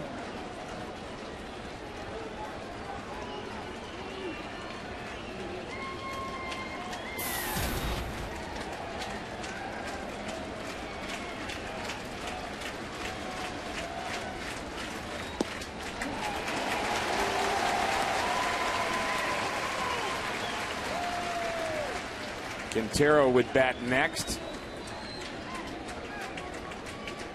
If Dyson could get aboard, he would represent the tying run here in the 9th. Mott doesn't want that to happen. Ground ball to short for call. Has it on the first, and the Cardinals win this one. Game 2 of the 3-game series. Jason Mott picking up the save. The Cardinals with plenty of offense here this afternoon, and with the 3 home runs hit in today's game, a total of $48,000 has been raised for prostate cancer research. To make a donation, you can call 1-800-798-CURE. Go online, www.pcf.org. Al, all in all, a good day for the Redbirds. And it wasn't the strongest pitching day for the Cardinals, but they really had their offensive shoes on. 14 hits, a couple home runs, and 10 runs. That'll win you most ball games. Don't go away. I'm going to put my post-game shoes on. The Missouri Lottery Cardinals Live post-game show is next.